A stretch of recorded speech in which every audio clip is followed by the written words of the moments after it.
The emergency room at Harlow County Medical had not changed in 50 years. The same green linoleum floor with the same crack running from the supply closet to the nurse's station, sealed 3 times with the same gray caulk that peeled back within a month each time. The same fluorescent tubes overhead that buzzed in a frequency you stopped noticing after your first 100 shifts, the way you stopped noticing the smell of antiseptic and dried blood, and the particular sour note of fear that human bodies produced when they were pushed past what they could bear. Dorothy Briggs had walked this floor for 31 years. She had retired 6 years ago at 66 under protest with a cake in the break room and a card signed by people whose names she could barely read through bifocals she refused to admit she needed. She had come back as a volunteer 3 mornings a week because she did not know how to stop being a nurse any more than she knew how to stop breathing. Her daughter called it stubbornness. Dottie called it a purpose. It was a Tuesday in November, the kind of cold Ohio morning where the sky sat flat and white over the rooftops like a lid pressed down on the world.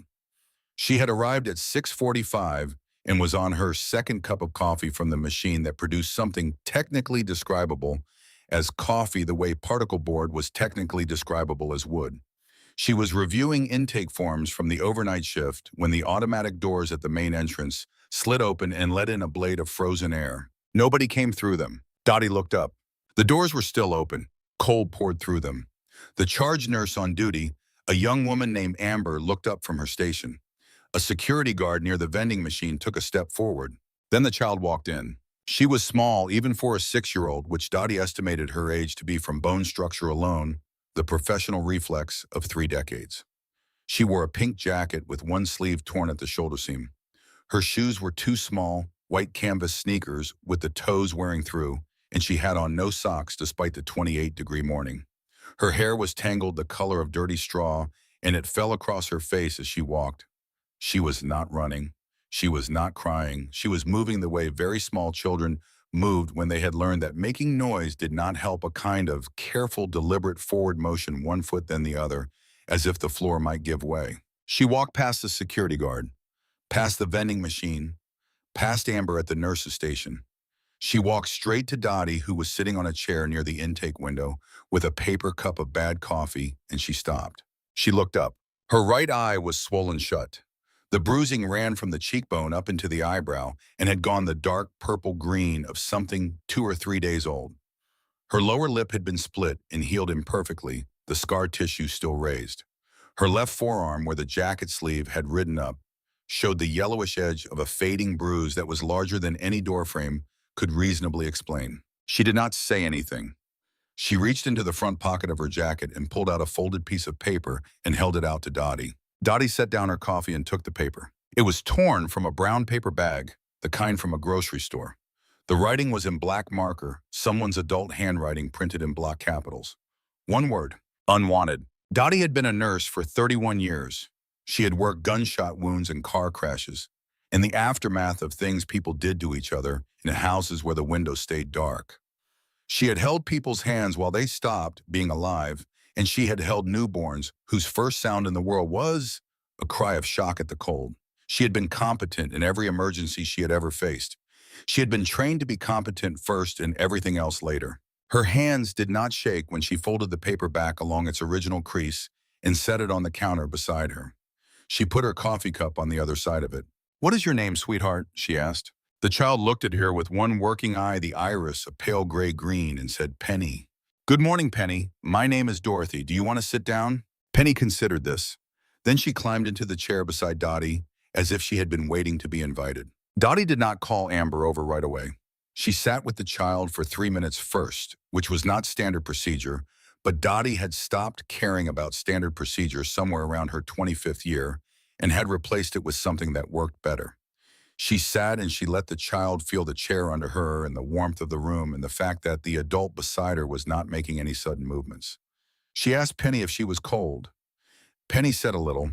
Dottie got her a hospital blanket from the warming cabinet, the good ones, the thick cotton ones that smelled like heat.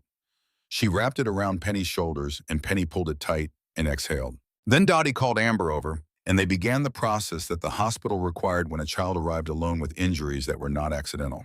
The pediatric physician on call that morning was a man named Dr. Fletcher. 40-years-old patient in the way that people who worked with children learned to be patient. He examined Penny with the same careful stillness Dottie had used, speaking softly, asking permission, before he touched anything, and Penny submitted to the examination with a quiet cooperation that was more unsettling than resistance would have been. Children who cooperated this completely with strangers touching them had learned that resistance cost more than it was worth. The X-ray showed a previous fracture in the right radius healed without medical intervention. The bruising on the torso indicated repeated blunt trauma over a period of weeks. The swollen eye was not complicated, a simple periorbital hematoma. No orbital fracture, no damage to the eye itself. None of it was immediately life-threatening. All of it was a document. "I need to call the county," Dr. Fletcher said to Dottie in the hallway. His voice was professional and flat. Child Protective Services, Warren Slade's office. Dottie was quiet for a moment. She had been a nurse in this county for 31 years. She had made approximately 1,200 calls to the county welfare office over that span. She had worked with 6 different Child Protective Services supervisors. Warren Slade had been the senior supervisor for the past 9 years, appointed by the county commissioner, who was a hunting partner of Dale Keller. "I know," she said. "We're required to report." "I know we are." Dr. Fletcher looked at her. He had worked with Dottie long enough to understand that when she went quiet like this, she was not agreeing with him. "Mrs. Briggs?" "Dorothy. Dorothy, we have no choice but to follow protocol." "Call it in," Dottie said. "I understand, but I want to be in the room when Slade's people come, and I want everything documented. Every bruise photographed, every measurement recorded, every name that child speaks written down exactly as she speaks it." Fletcher looked at her steadily. "All right," he said. He made the call. While they waited, Dottie sat with Penny in the examination room. She had obtained juice from the pediatric ward, a small carton of apple juice with a bendy straw, which Penny held in both hands and drank with a concentration that suggested she was very hungry. Dottie had also obtained crackers. Penny ate 6 of them one at a time carefully, as if rationing. "Do you go to school?" Dottie asked. Penny shook her head.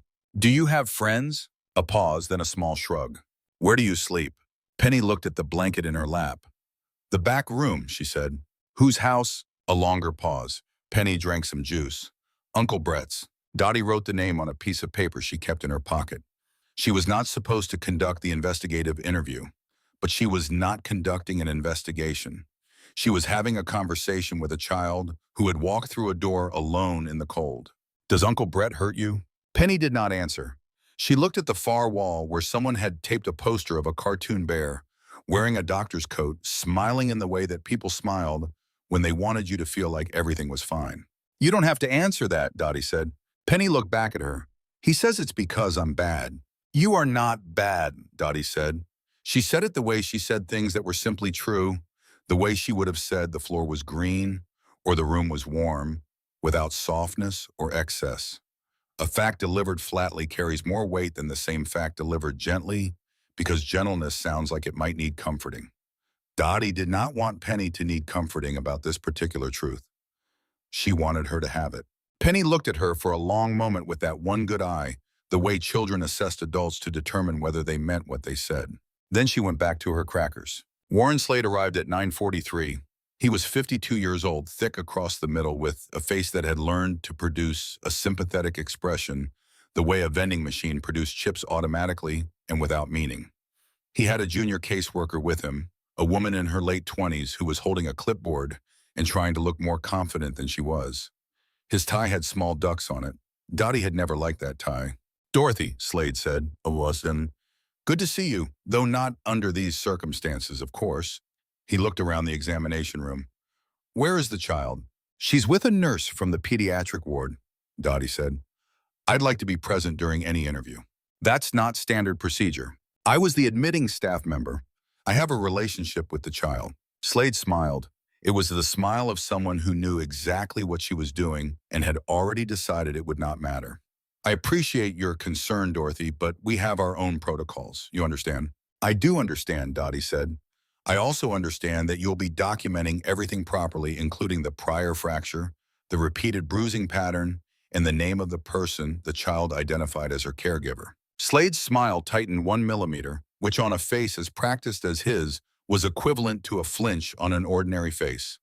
"Did the child say that name during your conversation?" In the course of asking about her living situation, yes. And who was that? Brett Keller. The smile held his position through visible effort. We'll note that. I'm sure you will, Dottie said. She was not in the room for the interview. She was, however, standing outside the door for the 40 minutes it lasted. She could hear some of what was said and more of what was not said. When they came out, the caseworker looked tired in the way people looked when they had been asked to do something they did not want to do. Slade looked composed. We're going to place her in a temporary foster home while we investigate the situation, Slade said. Whose home? We have approved foster placements throughout the county. Whose home specifically? That's not information I'm required to share with hospital volunteers, Dorothy. She has no identification, no medical history, no emergency contact. She was dropped at this hospital's front door with a note that said unwanted, which is why we're taking her into protective custody. Dottie looked at him for a long time. She had spent 31 years reading people's faces in the moments before bad things happened, and she knew what she was looking at. She knew what a bureaucratic betrayal looked like when it wore a duck print tie. I want the placement address, she said. That's not how this works. I'm aware of how this works, Warren. I've been aware of how this works since before you had this job. He gave her the sympathetic vending machine smile again and took the caseworker and walked down the corridor toward the elevator. Dottie watched them go. Then she went back to the examination room where Penny had been waiting alone with a cartoon bear poster and a second carton of juice. She sat down across from the child and she said, Penny, do you trust me? Penny looked at her for a moment, then she said, You said I wasn't bad. You're not. Okay, Penny said. I need to take you somewhere safe before Mr. Slade comes back. Is that all right with you? Penny looked at the door, then at the window, then at Dottie. She thought about this with the careful seriousness of a 6-year-old who had learned to be careful. Then she nodded. Dottie took off her volunteer badge and put it in her pocket.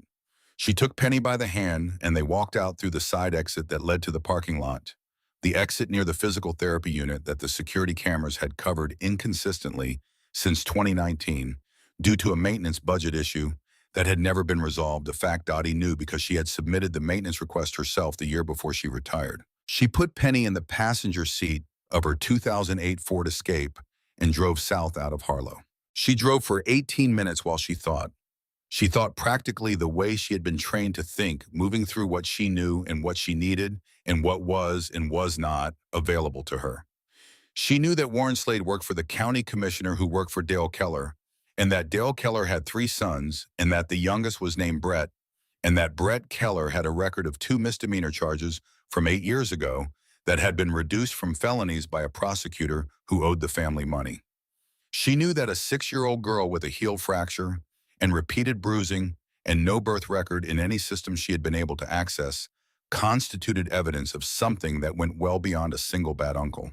She knew that if she returned Penny to any county-controlled system, Penny would disappear into it. She knew one place in Harlow where things that needed to disappear could not be found unless you were the right kind of person. She pulled into the gravel lot in front of a building that had been a machine shop in its first life and a livestock warehouse in its second, and was now neither the kind of structure that told you what it was by what was parked outside it. 11 motorcycles in a row beside the door. A hand-painted sign over the entrance that read, Iron Wolves MC, Harlow Chapter. The paint on the sign was black and neat, and someone had gone over the letters twice. Dottie had driven past this building for 20 years. She had never stopped. She stopped now. She told Penny to wait in the car, which Penny did without question. Dottie walked to the door and knocked. No one answered. She knocked again harder the way she had knocked on hospital supply closets for 3 decades. The knock, that meant she was going to stand there until someone opened it. The door opened. The man who opened it was large in the way that mountains were large, not dramatically, but fundamentally, as if the space around him had been arranged to accommodate him rather than the other way around. He was 48 years old and looked it without apology, gray at his temples and in his close-cropped beard, a scar that ran from his left cheekbone down toward the jaw, skin weathered from years of wind and road. He wore a plain gray t-shirt and jeans and a leather vest with patches that told a story Dottie did not entirely know how to read, though she could read the President patch, and she could read the Iron Wolves emblem, and she could read the Harlow, Ohio rocker at the bottom. He looked at her. She was a 72-year-old woman in a fleece jacket and orthopedic walking shoes standing in a motorcycle club parking lot at 10 in the morning. His expression gave absolutely nothing away. Help you, he said. Are you Cole Holden? A pause. Who's asking? My name is Dorothy Briggs. I was a nurse at Harlow County Medical for 31 years. I have a 6-year-old girl in my car who was dropped at the hospital this morning with injuries consistent with repeated physical abuse, and the County Child Protective Services supervisor who just took custody of her is on the payroll of the man whose nephew put those injuries on her, and I need somewhere safe to put her for the next several hours while I figure out what to do.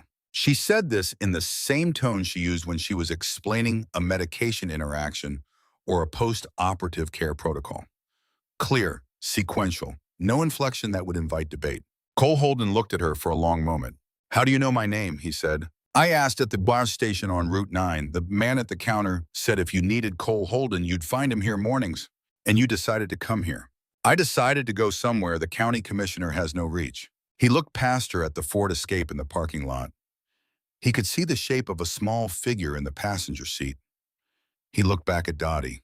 Come inside, he said. The interior of the Iron Wolves clubhouse was not what Dottie had spent 40 years imagining it would be, based on absolutely nothing except the general impression that places like this were dark and smelled like crime.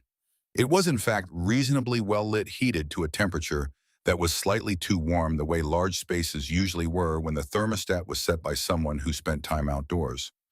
There were 2 long tables a bar, with no one behind it at this hour, a pool table in the back, and on the walls the accumulated evidence of 20 years of a particular kind of life: photographs, newspaper clippings, framed patches, a shelf of trophies from charity rides. 5 men were in the room. They looked at Dottie with varying degrees of wariness. Cole held the door for her and then went to the car himself. He came back carrying Penny, who was wrapped in the hospital blanket and had fallen asleep in the 3 minutes Dottie had been inside the sudden, total sleep of children whose bodies finally feel safe enough to stop being vigilant. Cole carried her the way very large men sometimes carried very small children, with the excessive care of someone who was aware of the difference in scale, his broad hand cradling her head against his shoulder. He looked like he was transporting something he was afraid to break. He settled her on the long bench along the wall, the hospital blanket tucked around her, and looked at Dottie. Talk, he said. She talked. She was thorough, and she was quick because she had spent decades giving clinical reports, and she had learned that thoroughness and brevity were not in conflict if you were disciplined. She told him about the morning, about Penny walking through the door, about the note about the injuries, about Warren Slade, about Brett Keller and Dale Keller. She told him what she thought was going to happen if Slade got the child back into county custody. Cole listened. His face showed nothing. The other men in the room had drifted closer during the telling, not conspicuously, the way water found lower ground, until there were 5 of them in a loose semicircle behind where Cole sat. When she finished, the room was quiet for a moment. Dale Keller, said one of the men, a broad-shouldered man with a reddish beard, maybe 40 years old, a tattoo on his neck, in his own handwriting. Same Keller that owns the warehouse over on Industrial. And the county commissioner is his man, said another. Cole was looking at Dottie. You took her out of the hospital without clearing it with the caseworker. The caseworker works for Warren Slade. That's not what I asked. I know what you asked, Dottie said. I also know what was going to happen to that child if I left her in Slade's custody. I've worked in this county for 31 years. I have never seen a case involving the Keller family result in anything except the case disappearing. I made a decision. You could call it kidnapping. You could call it the only thing available to a 72-year-old woman with a nursing background and a working conscience. She held his gaze. I came to you because you are outside the county system. If I'm wrong about that, tell me now and I'll figure out something else. Cole studied her. He had the quality of stillness that Dottie associated with certain kinds of professionals, surgeons, demolition experts, people who had learned that the time between decision and action was where most mistakes were made, and that the only remedy was patience. What's your plan, he said. I need a lawyer, someone who doesn't have county connections, and I need a safe place for the child for at least 24 hours while I find one. Cole was quiet again. Penny stirred in her sleep on the bench, turning slightly, pulling the blanket tighter. One of the men, older than the rest, gray-bearded with the particular ease of someone who had been in many rooms and was comfortable in all of them, moved to the bench and adjusted the blanket without comment, tucking the edge under her feet. Cole looked at Dottie for another long moment, and she could see something working behind his eyes that she could not name, something that was not just assessment. "There's a room in the back," he said. "Bunk room we use when brothers ride in from other chapters. Clean, has a lock. You and the girl can stay there." "Thank you." "Don't thank me yet." He stood. He was even larger standing than he had seemed in the doorway. "There's something I need to ask you first." Dottie waited. "Your name," Cole said. "Dorothy Briggs, nurse at Harlow County Medical." "Yes." "Were you working the night of March 12th, 1984? The room was completely still. The refrigerator behind the bar made a low mechanical sound. Somewhere outside, a car passed on the road.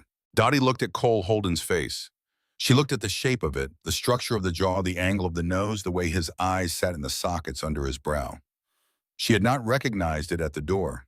She recognized it now. She recognized it because she had seen that face in a younger version on a man who had died in an emergency room in this same hospital 40 years ago while she was doing compression. And he was looking at the ceiling and saying something she had not understood at the time and had never forgotten. "Yes," she said quietly. "I was." Cole looked at her steadily. "My father's name was Raymond Holden. He died in Harlow County Medical on March 12th, 1984. You were the nurse on duty." "I was. I've been trying to find you for 20 years. Dottie put her hand flat on the table in front of her. She was not shaking.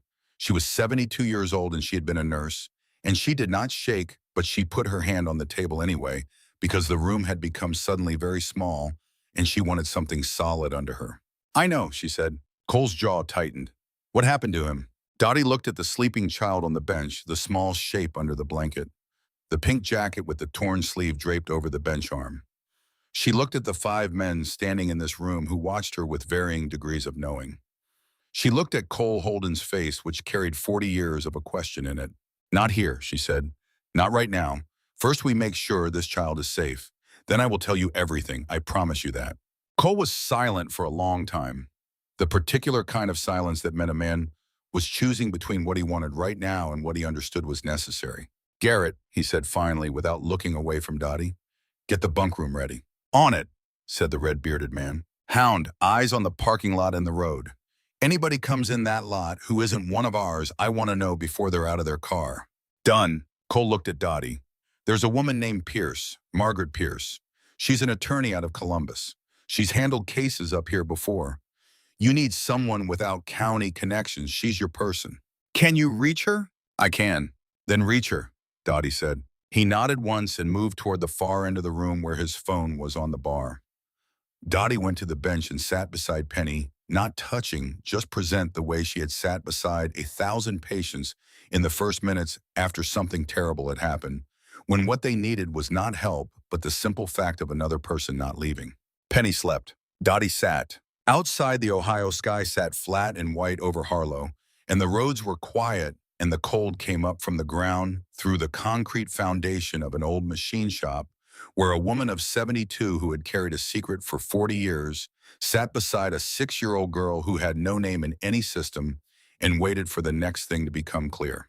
Cole Holden stood at the far end of the bar with his phone pressed to his ear and his back to the room, and the scar along his jaw caught the fluorescent light. And Dottie did not look at it because she was not ready yet to look at what it meant that she was here in this room with this man after 40 years. The afternoon moved slowly, the way afternoons in November moved when the sky stayed the same color from noon to dark and there was no sun to track across the wall. Dottie had been given a chair near the window and a second cup of coffee she didn't need and had drunk anyway, and she had spent an hour watching the room while Cole was on the phone in the back, and the men around her settled into the ordinary business of a Tuesday afternoon in a place that had its own rhythms. She was observant by training and by nature, both qualities reinforcing each other over decades until they were indistinguishable. She watched the man named Garrett sit down across from Penny and produce from somewhere a battered deck of cards and begin showing her a card trick. Not the elaborate kind with flourishes and patter, but the simple kind, the 3-card find the lady, which he performed slowly and with obvious deliberate ineptitude, losing badly to the 6-year-old 2 times in a row, and responding with theatrical outrage that made Penny's mouth curve in what was not quite a smile, but was the architectural beginning of one. She watched the man they called Hound stand near the front window with a cup of coffee and look out at the parking lot with the particular quality of attention that she associated with people who had trained themselves to monitor exits. He was younger than the others' mid-30s, with a stillness that was different from Cole's. Cole's stillness was the stillness of a man who had decided to be patient. Hound's was the stillness of someone who was never entirely off duty. She watched the older man, gray-bearded, whose name she came to learn was Wade, move through the room with the ease of someone who had occupied this space for years and had stopped noticing it consciously. He made coffee, checked something behind the bar, said a few words to Garrett, and settled eventually into a chair near the window with a cup and a folded newspaper, in the particular ease of a man who was comfortable waiting. Cole came back from the phone and sat across from Dottie again. "Margaret's filed the petition," he said. "Electronic filing. Judge Rawls in the county family court will see it tomorrow morning.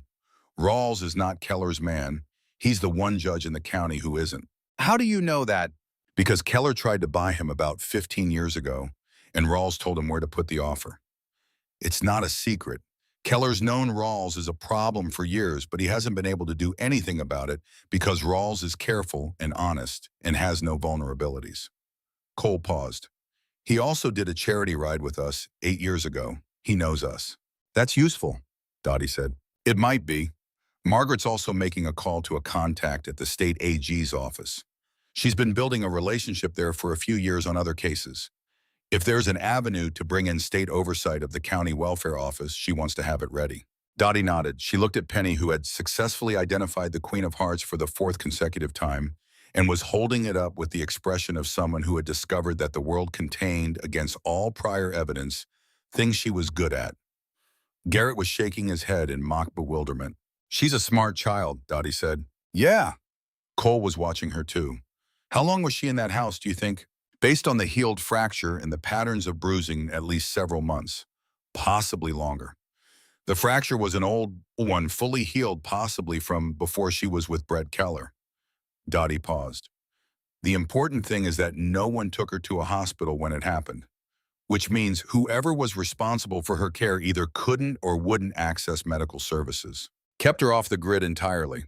Yes, no school, no doctor, no records." Dottie set down her cup. "Cole, what do you know about Dale Keller specifically? Not the general reputation. What do you know?" He was quiet for a moment. "My father's death was ruled accidental. Single vehicle accident on Route 9. The police report said he lost control on an icy patch. It was March, plausible enough." He paused. "I was 8 years old. My mother was told it was an accident, and she had no reason to believe otherwise, and she died believing that. I grew up believing it." He looked at his hands on the table. "When I was in my late 20s, I found some of my father's papers. He kept a journal, sporadic, not regular. But in the last 6 months of entries, there was something. References to a job he'd taken doing transport work for a company called Harlow Logistics. References to things he'd seen that he shouldn't have. References to being worried." Cole looked up. He never named Keller directly in the journal, but he mentioned a K once. Said, "K knows I saw it." Said he didn't know what to do.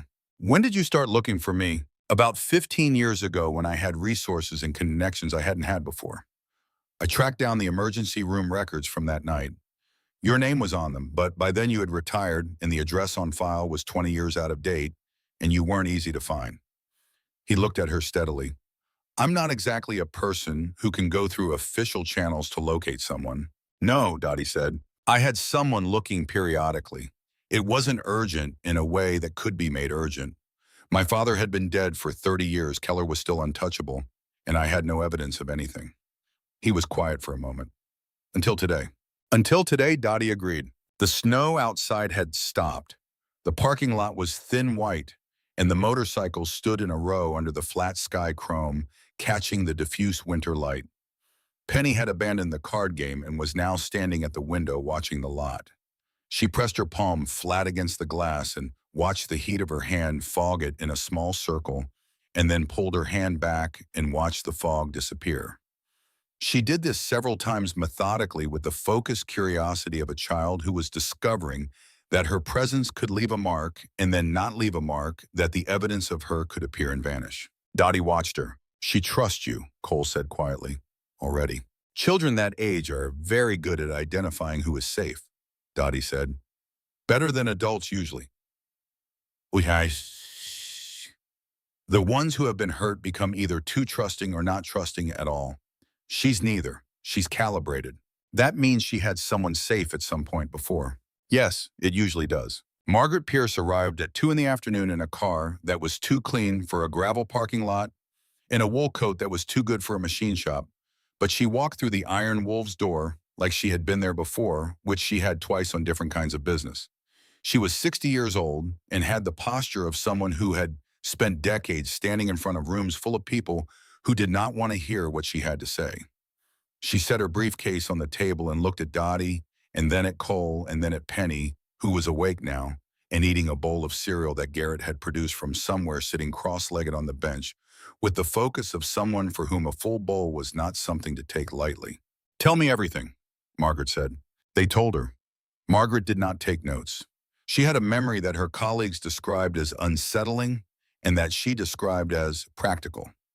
She listened to all of it and asked 4 questions, each precise and going directly to the part of the story she needed to understand: the name of the caseworker who had been with Slade, whether there was documentation of Penny's injuries beyond the hospital's internal records, the chain of custody from the moment Penny walked through the door, and whether Dottie had any prior professional contact with the Keller family. On the last question, Dottie paused. "Brett Keller was brought into my ER 8 years ago with a broken hand," she said. "His knuckles. The kind of injury you get from hitting something that pushes back. I treated him. I also noted at the time that the woman who brought him in, who was introduced as his girlfriend, had bruising on her arms consistent with defensive injuries. I filed a report." "What happened to the report?" "Warren Slade's office filed it under unsubstantiated." Margaret looked at Cole. "I need the prior report pulled. If it exists in the hospital system, we can use it to establish a pattern." She looked back at Dottie. "And the child. Does she have any documentation, birth certificate, medical records, school records?" "None that I've found. She wasn't enrolled anywhere. She has no paperwork." That in itself is a flag. A child that age with no paper trail has been deliberately kept off the grid. Margaret opened her briefcase and took out a single folder. "I'm going to file an emergency petition for temporary guardianship on your behalf, Dorothy. It won't hold indefinitely, but it will establish a legal basis for where she is and create standing for us to challenge any placement Slade tries to make." "What's our position?" "Our position is that you acted in the child's best interest in the face of a documented pattern of corruption in county social services, that you are a credible professional with 31 years of documented service, and that the placement being proposed by Slade would return the child to a situation of demonstrated risk." Margaret paused. "And that Judge Rawls, in light of what he now knows about the broader situation, should order an independent state review of the child's placement history." "Will he do that?" "I believe he will. Rawls has wanted an opening against Keller's network for a long time. We just gave it to him." Margaret pulled out another document. "One more thing. I reached out tonight to a contact at the state AG's office about an existing inquiry into Harlow County Social Services. There are irregularities in the foster placement financial records. Money flowing to approved homes with no corresponding children placed." The room was very still. "Ghost of payments," Dottie said. "Exactly. Which means someone is routing county welfare funds through the foster system. And if children are being placed with families who are paid not to ask questions about where the children that came from or where they go." Margaret looked at Cole. "This is bigger than one child with one abusive uncle." Cole's jaw was tight. "How many children?" "I don't know yet. But if Keller controls the system and the AG has an open inquiry, the number could be significant." She looked at Dottie. "Did you ever encounter anything in your 31 years that suggested this scale of operation?" Dottie thought. She thought carefully, the way she always thought, going back through what she had seen and what she had filed away and what she had not known how to connect at the time. "There were cases," she said slowly. "Children brought in with injuries, no parents present, adults who gave inconsistent explanations and left quickly. I filed reports. Most of them disappeared into the county system, and I never heard how they resolved." She paused. "I didn't connect them. I didn't have reason to connect them." "You do now," Margaret said. She put on her coat and picked up her briefcase. "I'll be in touch by evening. In the meantime, no one contacts Slade or anyone connected to the county. No one goes near the Keller property. She looked at Cole. And I need to speak with you separately about the other matter Dorothy has told me about. Cole nodded. Something shifted in his face, barely visible, a reorganization of how he was holding everything. Margaret left. The room settled.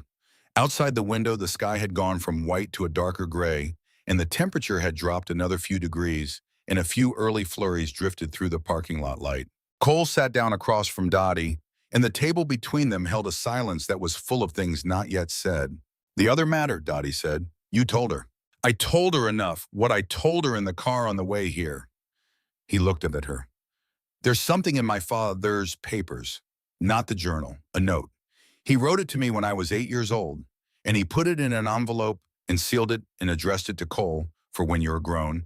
And my mother found it after he died and kept it with his things, and I found it when I was going through her house after she passed. Cole was quiet for a moment. He wrote it 6 weeks before he died. He described what he had found out about Keller. He described the evidence he had collected. And he wrote that he had given the evidence to a nurse named Dorothy Briggs at Harlow County Medical because she was honest and not connected to any of it. The refrigerator behind the bar made its sound. Dottie was very still. He wrote that, she said. Yes, which is why I have been looking for you for 15 years. Cole held her gaze. He gave you something. He said in the note that if something happened to him, his son should find you, that you would have what was needed. He paused. Do you have it? Dottie looked at the table. She looked at her hands on it.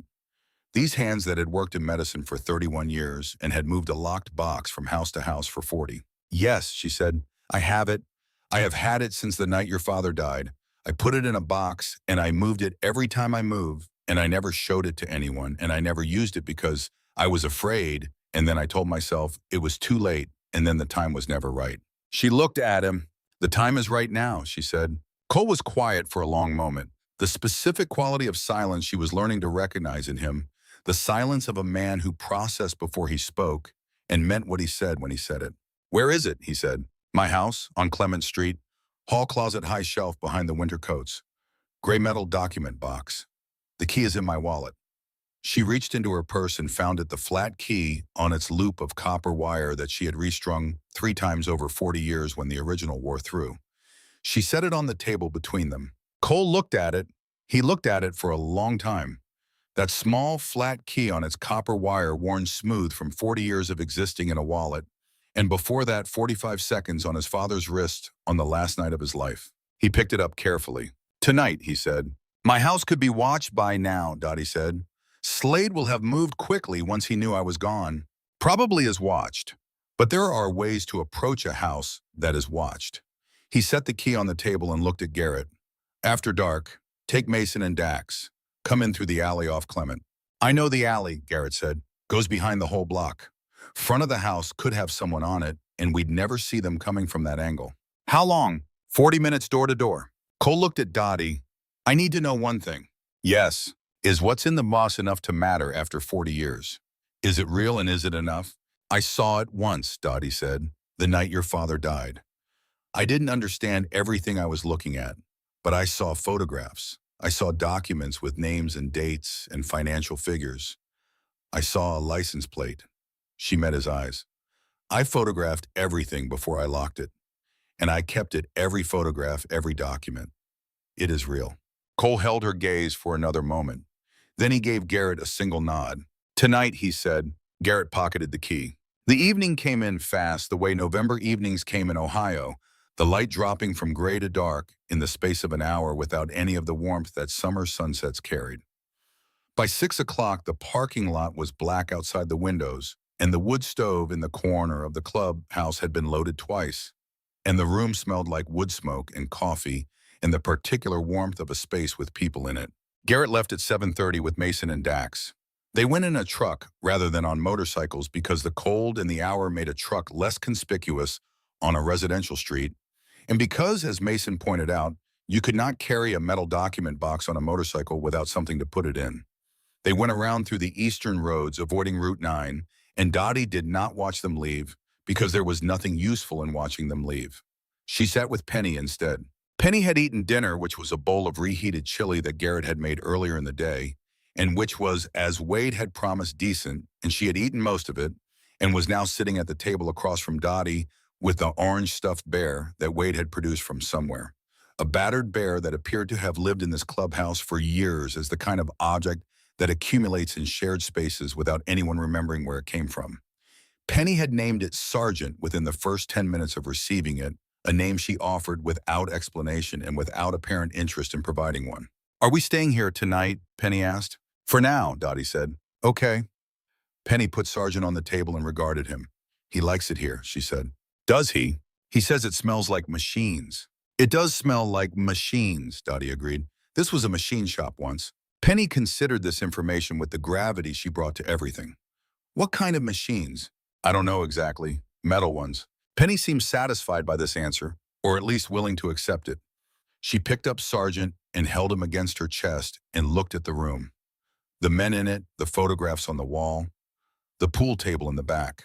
She was, Dottie thought, doing what she always did, cataloging, assessing, building a map of the new environment that she could use if she needed to use it. "The man named Cole," Penny said. "Yes, he carried me in from the car." "He did. I was asleep, but I remember it a little." Penny looked across the room to where Cole stood near the bar, talking to Wade, both of them drinking coffee and speaking in low voices.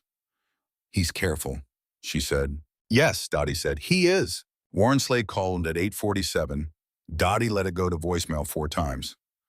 On the 4th message, his voice had moved from the sympathetic register into the administrative one, underneath it, the one that was meant to remind you of consequences. "Dorothy, listen. Dorothy. This is a serious situation. The child is a ward of the county now, and removing her from care without authorization is a criminal matter. I strongly urge you to contact me immediately. There are ways to handle this quietly if you cooperate now. If you don't, I can't protect you from what happens next." Dottie listened to the message once and forwarded it to Margaret without responding to Slade.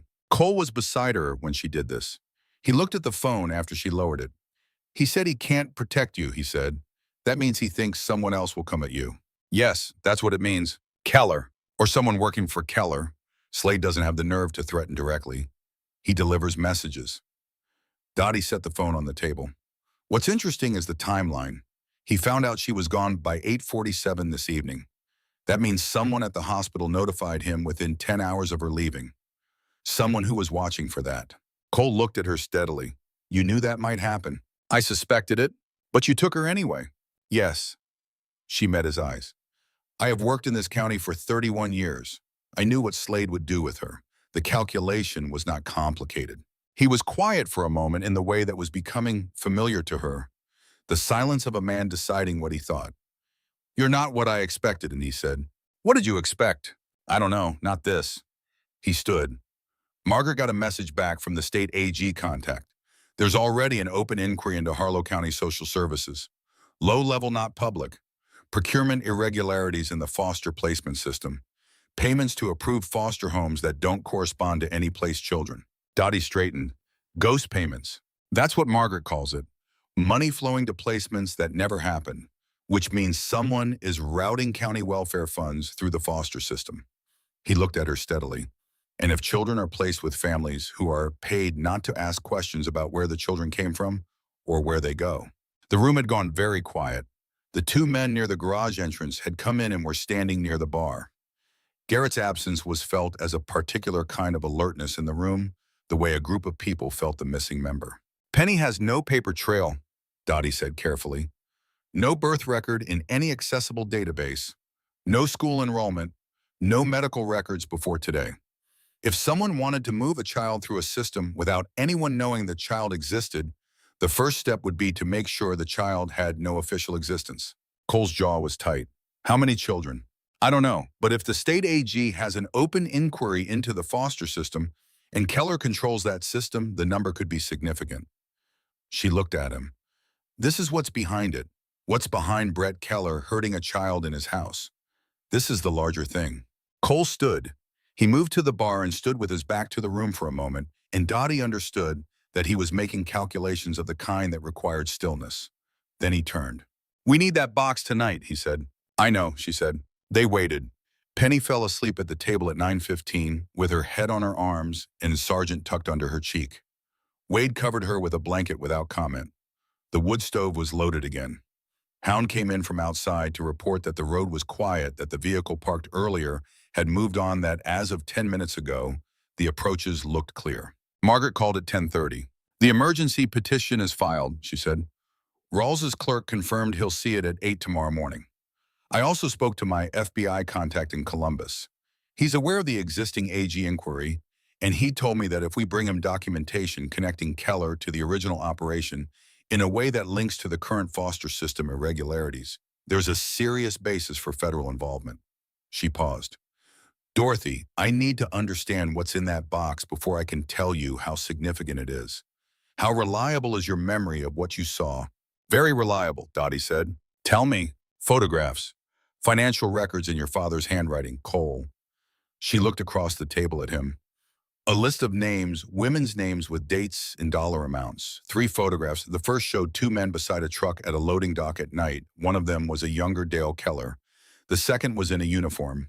The third photograph showed a truck with a clearly visible license plate and a date stamp. Margaret was quiet for a moment. What date? February 27, 1984. 2 weeks before Raymond Holden died. Another silence. Then, that could be significant. I'll know more when I see it. She paused. There was also a letter. Cole looked at Dottie. Dottie looked at the phone. A letter, Dottie said, in Raymond Holden's handwriting addressed to his son, found with the documents. That's what I told you about on the phone from Clement Street. It was separate from the envelope folded and tucked against the side of the box. Margaret's voice was careful. I haven't read it. That is not my document to read first. Cole stood and walked into the door and stood with his back to the room, one hand against the door frame, looking at whatever was outside in the dark. The room was very still. Garrett came back at 11:15. He came through the side door fast and quiet with Mason behind him, and he had the gray metal box under his arm. It was smaller than Dottie remembered, or perhaps she had built it up in her mind over 40 years into something larger than it was. Gray pressed steel, the small lock on the front that the flat key fit. Garrett set it on the table. Cole was at the table before it was fully set down. He looked at Dottie. It's your call, he said. Your key, you've been carrying it. Dottie reached into her purse and found the wallet and took out the key on its copper wire. She set it on the table. Cole picked it up. He held it in his palm, this small, flat thing that his father had worn on his wrist on the last night of his life, and he looked at it without speaking, and whatever was happening in him during those seconds was his, and Dottie did not look away from it. Then he held it out to her. You open it, he said. Dottie took the key. She put it in the lock. The mechanism was 40 years old and slightly stiff, but it turned and the box opened with the smell of paper in a sealed space for decades dry and slightly sweet. The smell of time stopped. Inside, a manila envelope, thicker than she remembered. A folded piece of paper separate from the envelope tucked against the side. And beneath both of those, the photographs still in their original plastic sleeve. She took out the folded paper first. She held it for a moment, then set it on the table in front of Cole. That's yours, she said. Cole unfolded it. His hands were steady. He read it. His face was still. He read it twice. Then he set it on this table so that others could see it, and he read it aloud for the room. Not performing it, just conveying it because some things needed to be heard out loud. Son, he had written, if you're reading this, then something happened and I didn't get to tell you myself. I want you to know I love you and your mother, and I did what I did because I thought it was right. I found out about something I wasn't supposed to find out about. I work transport for Keller Brothers, but what they're actually moving through those trucks isn't what's on the manifest. There are people too, not willing ones. Young women mostly. I have kept records because I didn't know what else to do, and I was afraid if I went to the police they were already paid. I gave the records to the nurse at Harlow County Medical, whose name is Dorothy Briggs, because she is the only person I know who I believe is honest and who would not be connected to any of this. If something happens to me, find her. She has what you need. Be careful. I love you. Your father, Raymond. The room was quiet. Penny was still asleep at the far end of the table. The wood stove ticked. Outside, the November dark pressed against the windows. Cole folded the letter back along its creases. He set it on the table. He looked at Dottie. He knew you'd keep it, he said. He didn't know me. We had spoken for less than an hour. He didn't know me any better than I knew him. But he chose you. Dottie thought about this.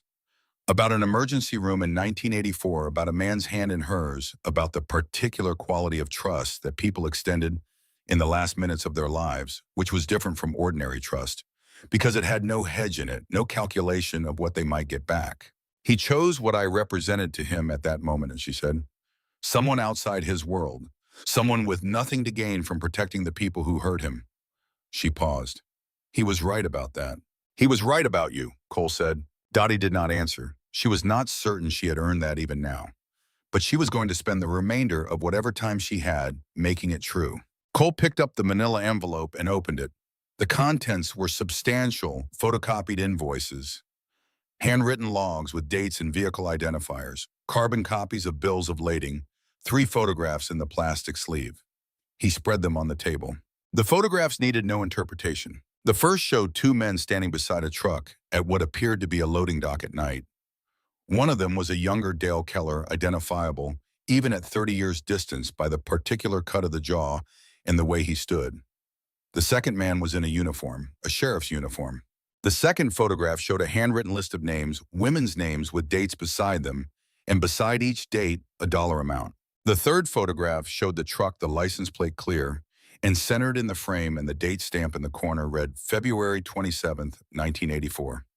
13 days before Raymond Holden's motorcycle went off Route 9 South. The room looked at the photographs for a long time. This is enough, said Garrett. It's a beginning, Dottie said. Margaret will know if it's enough. Cole gathered the documents, carefully replaced them in the envelope, put the letter back in the box. He picked up his phone and called Margaret. I need you here tonight, he said. We have the box. He listened. I don't care how late, come now. A pause. Yes, it's what we thought. Worse. He hung up. At the far end of the table, Penny had opened her eyes. She was looking at Cole with the direct attention she brought to things she was trying to understand. She had the expression of a child who did not fully know what was happening, but understood that it was important and that the large man's voice had changed. Cole looked at her.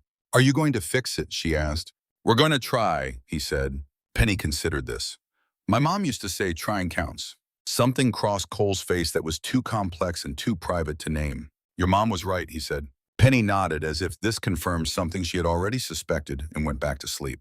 Margaret arrived at 11:40 with her briefcase and her wool coat and the economy of motion of someone who had been working for 18 hours and was not finished.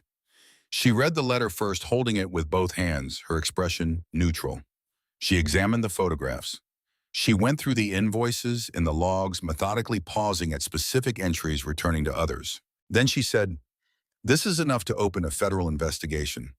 It won't be a quick process. Keller has resources and lawyers and 40 years of practice at protecting himself.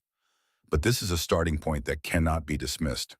Photographs contemporaneous records a man's letter to his son, written 6 weeks before he died. She set the documents down carefully. And if the state AG's inquiry into the foster system connects to what's in these transport logs, we are looking at something that goes considerably beyond one corrupt county official. How long? Cole asked. To build a case that sticks months, possibly longer. She looked at him steadily. But I'm taking this to my FBI contact tonight, before I leave this building. She looked at the room. There's something else I need to tell you about Penny. Cole waited. I ran her name through several databases on my way here. No birth certificate registered in Ohio under Penny Keller or any variant. But there is a hospital record from 2017, Harlow County Medical, a birth record for an infant female mother's name, listed as Cassie Renfield, father unknown. The infant was transferred to county care the same day due to the mother's incapacity. Margaret paused. The caseworker on that placement was Warren Slade. The room was very still. Cassie Renfield, Dottie said slowly. You recognize the name? Dottie was quiet for a moment. She was 72 years old and she had a very good memory, the kind that did not lose things so much as file them in places that required the right key to open. Cassie Renfield came into my ER in 2016, Dottie said. She was 19 years old. She had been found on a roadside outside Harlow by a state trooper. She was disoriented and dehydrated, and she could not say clearly where she had been for the past several weeks. She paused. She recovered. She was placed in a county transitional housing program. I don't know what happened to her after that. She gave birth in 2017, and the child was taken by county social services on day one, Margaret said. And then the child's records go dark. No foster placement documentation I can find, no adoption record, no follow-up case file. She looked at Cole. Penny has been invisible in the official records since the day she was born. The room processed this. She was placed with Brett Keller, Cole said, off the books. That is my read, Margaret said. And Cassie Renfield. The state trooper who found her in 2016 filed a report. No follow-up investigation. The report is in the system with a notation of resolved, no case opened. Margaret's voice was even.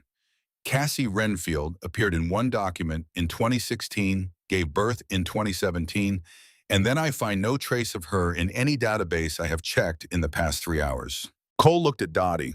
Dottie looked at the second photograph, the list of women's names with dates and dollar amounts, and she thought about what Raymond Holden had written in his careful, cramped handwriting.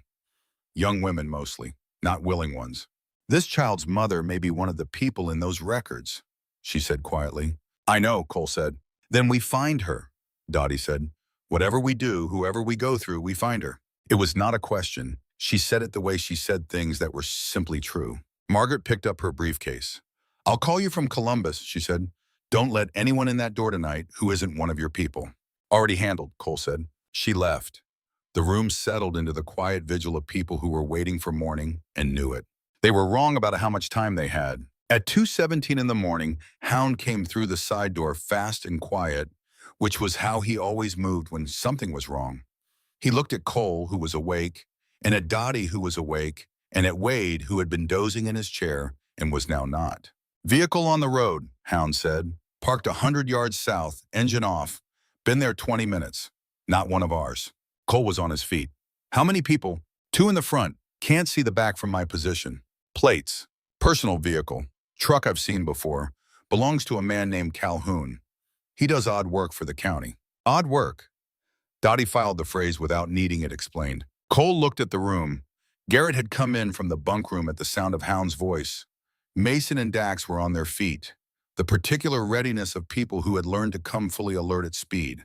Wake the kid, Garrett asked. Cole looked at Dottie. Not yet, Dottie said. Waking her will frighten her. If they're only watching, there's no cause to frighten her. And if they move on the building, then we wake her quickly and go out through the garage. Cole nodded. To Hound, get back out. Mason, go around the east side and come up behind that truck. Don't engage. Head count and phones. They moved. Cole stood in the center of the room and took a slow breath, and Dottie watched him do it, the deliberate respiratory control of someone managing their own adrenaline. She had that skill too. Different training, same principle. If Slade sent Calhoun tonight, she said it means he doesn't want to wait for the morning filing. He wants to know where we are before he puts anything official on paper. So there's no warrant yet? No, which means if they come to the door and we don't open it, there's nothing they can legally compel. Legal doesn't matter to Calhoun, Cole said. Legal is what Slade uses. Calhoun is what Keller uses when legal isn't the point. Dottie considered this. Tonight it's about information, knowing where she is, making sure she's still accessible when we're ready to move formally. She paused. And making sure we understand we're being watched. A demonstration. Yes. Mason came back in from the east approach. 2 men in the truck, both on phones. One of them is a man named Rourke. Works for the sheriff's department off book. He's done extractions before. Took a woman out of a domestic shelter 2 years ago under a court order that was questionable and nobody pushed back. Dottie thought about the word extractions and what it meant applied to a 6-year-old child asleep with a stuffed bear. They're gathering information, she said.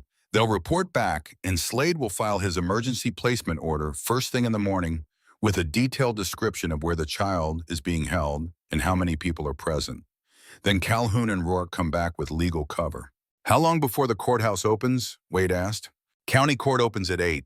If Rawls is hearing Margaret's petition, that's also 8. Cole did the arithmetic. 6 hours. Then we have 6 hours, Dottie said. I want to take Penny somewhere they don't know about. And I want to be at that courthouse at 8 o'clock. Cole looked at her for a moment, then Wade. The gray-bearded man looked up. The cabin at Strickland Road. You have the key. I do. Take them there, you and Dax. Come around through the township roads, avoid Route 9. I know the way blind, Wade said. Cole looked at Dottie. 30 minutes, off the grid, no county connection to it. He paused. It's safe. And in the morning? In the morning, I'll be at that courthouse. And Margaret will be there. And you will be there. And whatever Slade tries to file, we are going to be in that room first. Dottie stood. She looked at Penny sleeping at the table, the small, bent figure Sergeant tucked under her cheek. She thought about a child walking through a hospital door in two small shoes on a 28-degree morning with one eye swollen shut and a note that said, "Unwanted." She thought about how Penny had climbed into the chair beside her as if she had been waiting to be invited. She thought about fingers closing around her thumb.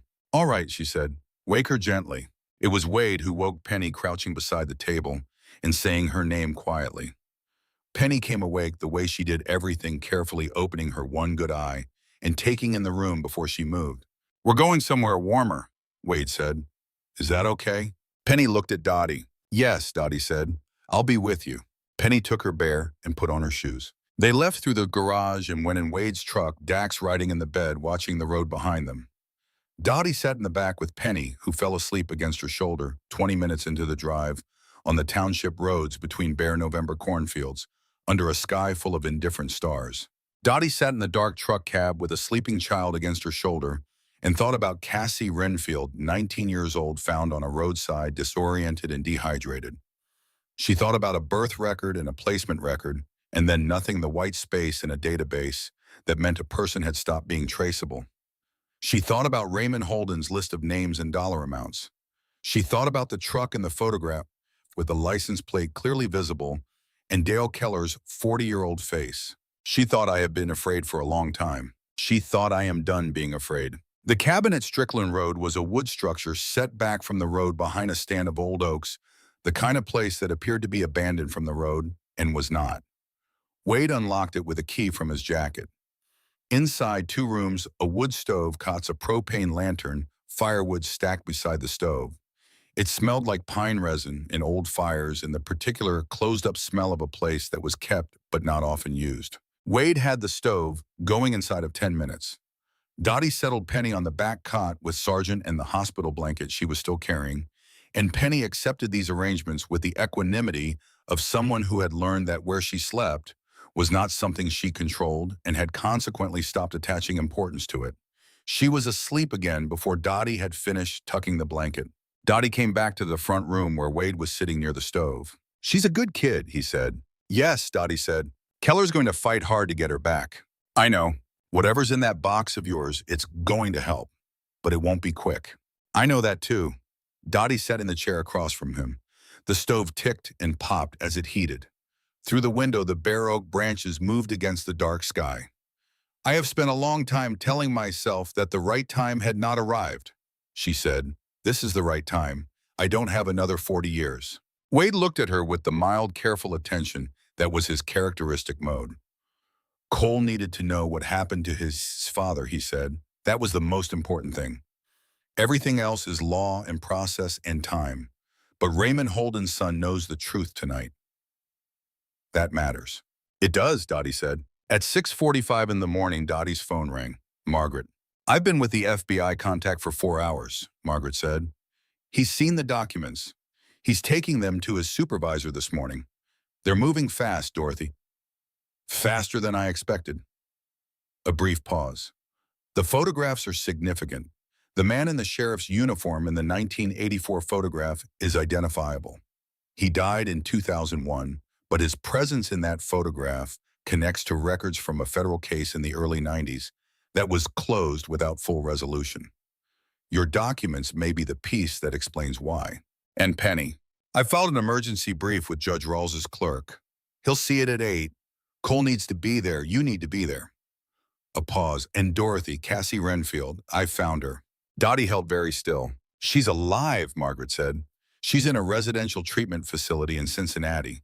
She's been there for 2 years under a different name, placed there by a county mental health order signed by a judge whose connection to Keller I am currently documenting." A pause. "She doesn't know she has a daughter. She was told the child died at birth." The cabin was very quiet. The stove ticked. In the back room, a child slept. "She was told her daughter died," Dottie said. "Yes." Dottie looked at the door to the back room, at the faint outline of orange bear visible in the gap where the door stood open. "We're going to fix that," she said. "We're going to fix everything we can," Margaret said. "I'll see you at the courthouse." Dottie woke Penny at 7, and they ate crackers and peanut butter from the cabin's sparse pantry And Penny ate methodically and looked at the morning through the window with the careful attention she brought to everything new, and asked no questions about where they were or what was happening. At 7:15, Wade's phone buzzed. "Cole, we're moving. Meet at the courthouse. Bring Dorothy and the girl." "Time to go," Wade said. Dottie put on her coat. She looked at Penny. "We're going to a courthouse," she said. "There will be lawyers and a judge. You don't have to say anything unless someone you trust asks you to. You're safe. Do you understand?" Penny looked at her with the single-eyed directness that Dottie had come to recognize as her particular form of attention. "Will you be there?" Penny said. "Right next to you?" Penny picked up Sergeant. "Okay," she said. They went outside into the cold morning air, and the bare oak trees stood black against the white sky. And somewhere in Columbus, an FBI agent was walking into his supervisor's office with 40 years of evidence. And somewhere in Cincinnati, a young woman named Cassie Renfield was beginning a morning that would within the next several hours become the most important morning of her life, though she did not know this yet. Dottie Briggs walked to the truck with a 6-year-old girl's hand in hers and thought about what it meant to stop waiting for the right time. It meant you showed up. That was all it ever meant. The Harlow County Courthouse was a limestone building from 1923 that had the self-important solidity of structures built in an era when civic buildings were meant to communicate the permanence of the institutions they housed. It sat at the end of a block of bare-limbed trees on Main Street, its steps swept clean, its bronze doors greened with age. At 7:52 in the morning, it looked exactly as it had looked for 100 years. Cole was already on the steps when Wade's truck pulled into the lot. He had 4 iron wolves with him, not a threatening number, not an army, but a presence, men in leather vests who stood at the bottom of the courthouse steps with their hands in their pockets and their eyes on the street. Garrett was among them. So was Hound. Cole came to the truck as Dottie stepped out. He looked at her and then at Penny, who climbed down with the orange bear and stood beside Dottie, looking at the courthouse with the careful attention she gave to new environments. "Margaret's inside," Cole said. Rawls's clerk confirmed the hearing. 8 o'clock. He paused. "Slade filed this morning. Emergency placement order. Filed at 7:15. He got a judge named Prentice to sign it at 7:30. But Rawls countersigned a stay pending his hearing." Cole's expression was flat. "Prentice is one of Keller's men. Rawls is not. And this morning Rawls knows it." Dottie looked at him. "You told Rawls about the documents." "Margaret did. Early this morning. She gave him enough to understand that this case is not what Slade's filing says it is." He glanced at Penny. "She also told him about the AG inquiry and the FBI contact." He paused. "And about the box." They went inside. Margaret was in the corridor outside the family courtroom, her briefcase open on a bench, papers spread around her. She looked up when Dottie came in and took in the situation in one sweep. "Good," she said. "You're here." She looked at Penny. "And you must be Penny." Penny looked at her. "I'm Margaret. I'm a lawyer. Do you know what lawyers do?" "They talk to judges," Penny said. "Exactly. That is the best description of my job I have ever heard." Margaret went back to her papers. "Dorothy, 5 minutes." They spoke at the far end of the bench quickly and precisely. "The FBI contact, his name is Agent Briley, called me 40 minutes ago," Margaret said. "They fast-tracked the initial review. He says the photographs and the transport logs are consistent with records from a related investigation that was never closed. They are going to open a formal inquiry today." She paused. "That doesn't mean arrests today. That means investigation, which takes months. But it's real, very real." She looked at Dottie steadily. "What's also real is that in 20 minutes, Slade is going to walk into this courtroom with his lawyer and challenge your guardianship claim. He's going to say you took the child without authorization, that you have no legal relationship with her, and that the Iron Wolves MC is not an appropriate environment for a child." She paused. "He's not entirely wrong on the facts. He's absolutely wrong on what it means. What's our position? That you acted in the child's best interest in the face of a documented pattern of corruption in the county social services system, that you are a credible professional with 31 years of service, and that the placement Slade proposes would return the child to a situation of demonstrated risk." Margaret gathered her papers. "And that Rawls should order an independent state review pending the outcome of the federal inquiry. Will he do that?" "I believe he will. Judge Rawls has been watching for an opportunity to act against Keller's influence for years. Now he has grounds." The hearing was at 8. Warren Slade arrived at 8:03 with his lawyer, a man named Bryden, who was county connected and had a record of winning proceedings that should have gone the other way. Slade looked at Dottie when he came in, and his expression was the administrative one, the one that said, "You are going to regret this, but I will be professionally civilized about it." He did not look at Penny. Dottie noted that. Judge Rawls was a compact man in his mid-60s, with reading glasses on a chain and the demeanor of someone who had been in this courtroom for so long that he had stopped being impressed by anything except clarity. He called the proceedings to order without ceremony and asked Margaret to present first. Margaret presented. She was precise and thorough, and she did not perform emotion, but she laid out the facts with the architectural attention of someone who understood that a solid structure did not need ornamentation. She laid out the morning of Penny's admission. She laid out the chain of physical evidence from Dr. Fletcher's examination. She laid out Warren Slade's history with the Keller family and the documented irregularities in the county foster placement system that were the subject of an active state AG inquiry. She noted that an FBI field office in Columbus had, as of 6:45 that morning, opened a formal inquiry into the county's social services apparatus and connected financial relationships. She did not produce the photographs or the documents themselves in this courtroom. She did not need to. She had Rawls' ear, and she used it. Bryden objected several times. Rawls heard each objection, considered it, and ruled each one overruled with the brevity of a man who had heard all the varieties of objection there were. Slade's argument was what Margaret had predicted.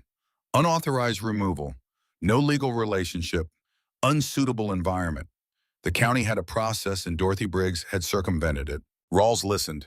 Then he asked Slade one question. He asked it quietly, looking over his reading glasses at the man in the duck print tie. "Mr. Slade, the original placement of this child with Brett Keller, was it documented through standard county protocols?" Slade's expression did not change. "All placements go through our office's standard review. Specifically, was there a documented case file opened at the time of this child's initial county entry, a birth record cross-reference, a standard background review of the placement household?" A pause. "I would need to review the specific records," Slade said. Rawls looked at him for a moment with the quality of attention that judges had used from that bench for 100 years. "I'm going to order a state-level independent review of this child's placement history," the Rawls said. "Pending the outcome of that review and the federal inquiry referenced by counsel for the petitioner, I'm granting temporary guardianship to Dorothy Briggs, conditional on appropriate social services home assessment. The emergency placement order filed this morning is stayed." He looked at Slade one more time. "Mr. Slade, you will make all case files related to this child and the associated placement household available to the state AG's office within 48 hours. Do you understand?" Another pause. "Yes, Your Honor." "Good. We're adjourned." The courtroom was quiet for one moment. Then Garrett, who had been in the back of the room, allowed himself a single sharp exhale. Slade left quickly without speaking. Dottie watched him go and thought about the phone message he had left her. "I can't protect you from what happens next." She thought it was not me who needed protecting. Outside the courtroom door, Cole was on his feet the moment he saw Dottie's face. "Done," he said. "Temporary guardianship granted," Dottie said, "and a state review ordered." Something moved across Cole's face that was not quite relief, because relief implied the danger had passed, which it had not entirely, but that was related to it. Penny looked up at Dottie from the bench where she had been sitting. "Are we okay?" she asked. "Yes," Dottie said. "For now we are okay." Penny nodded. She took Dottie's hand, and they walked out of the courthouse into the flat November light. The weeks that followed were not clean or simple. Nothing involving a federal inquiry and a county-level corruption investigation was clean or simple. There were documents filed, and depositions, and legal arguments, in the particular grinding patience of due process, which was slow by design and felt slower when you understood what was at stake. Dale Keller hired a law firm from Columbus. He gave interviews to the local paper, saying the inquiry was politically motivated, that he had served this county for 40 years. He was a large man in a county he had run for 3 decades, and he did not believe Dottie thought that he would lose. Men who had never lost often did not. Brett Keller was arrested on child abuse charges 5 days after the courthouse hearing. The evidence from Dr. Fletcher's examination, combined with Penny's interview with a state social worker, was sufficient for the DA's office, which was no longer operating under Keller protection because the state AG had made it very clear they were watching. Brett Keller's lawyer got him bail. He made no attempt to contact Penny or Dottie. Warren Slade resigned from County Social Services on a Thursday morning in December without public statement. He was replaced on an interim basis by a state-appointed supervisor. The case files Rawls had ordered produced were produced. They were a document of systematic fraud, falsified placement, records, payments to households with no corresponding children, a paper trail of deliberate bureaucratic invisibility applied to the most vulnerable possible category of human being. Margaret kept Dottie informed throughout, calling every Thursday evening. She was thorough and she was honest, and she never made the situation sound better than it was or worse than it was. Dottie valued this. She had spent 31 years in an environment that required honesty about what could be fixed and what could not, and she recognized that quality when she encountered it in other people. The women in Raymond Holden's list were the hardest part. Some could be identified from the records, some could not. The FBI worked through them methodically. Some of the women were found, some were not. Some were found, and it was clear immediately that they had been found too late for the finding to help them in the ways that mattered most. Dottie kept track of what she could. She had always kept track. Cassie Renfield was found in the sense that Margaret reached the treating psychiatrist at the Cincinnati facility, and the treating psychiatrist reached Cassie, and Cassie was told that her daughter was alive and in the care of a woman in Harlow who was looking after her. Cassie Renfield was 23 years old. She had been in treatment for 2 years for conditions that were documented as psychiatric, but that her treating team now understood in light of the new information as the sequelae of prolonged captivity and trauma. She had been told her daughter died at birth. She had been building a life on that grief. She was told the truth on a Wednesday. She asked to see Penny on a Saturday. Dottie drove to Cincinnati with Penny in the passenger seat of the Ford Escape. Penny's feet in new shoes, a new jacket with no torn seams, the orange bear in her lap. Cole had asked 3 times if she wanted company. Dottie had said each time that she thought this should be small, and Cole had accepted this with the recognition that she knew what she was doing. The treatment facility was a low brick building with a garden that was bare in December. A social worker met them in the lobby and walked them down a corridor and knocked on a door. The door opened. Cassie Renfield was 23. She was thin in the way people were thin when their bodies had been through things that bodies were not meant to go through. But she was standing. She was upright. She had dressed carefully. Her hair was brown and her eyes were the same pale gray-green as Penny's, which Dottie had suspected and now confirmed. She had her hands clasped in front of her, and she looked at Penny with an expression that Dottie had seen on faces in emergency rooms, the expression of someone confronting the reality of something they had been told was impossible.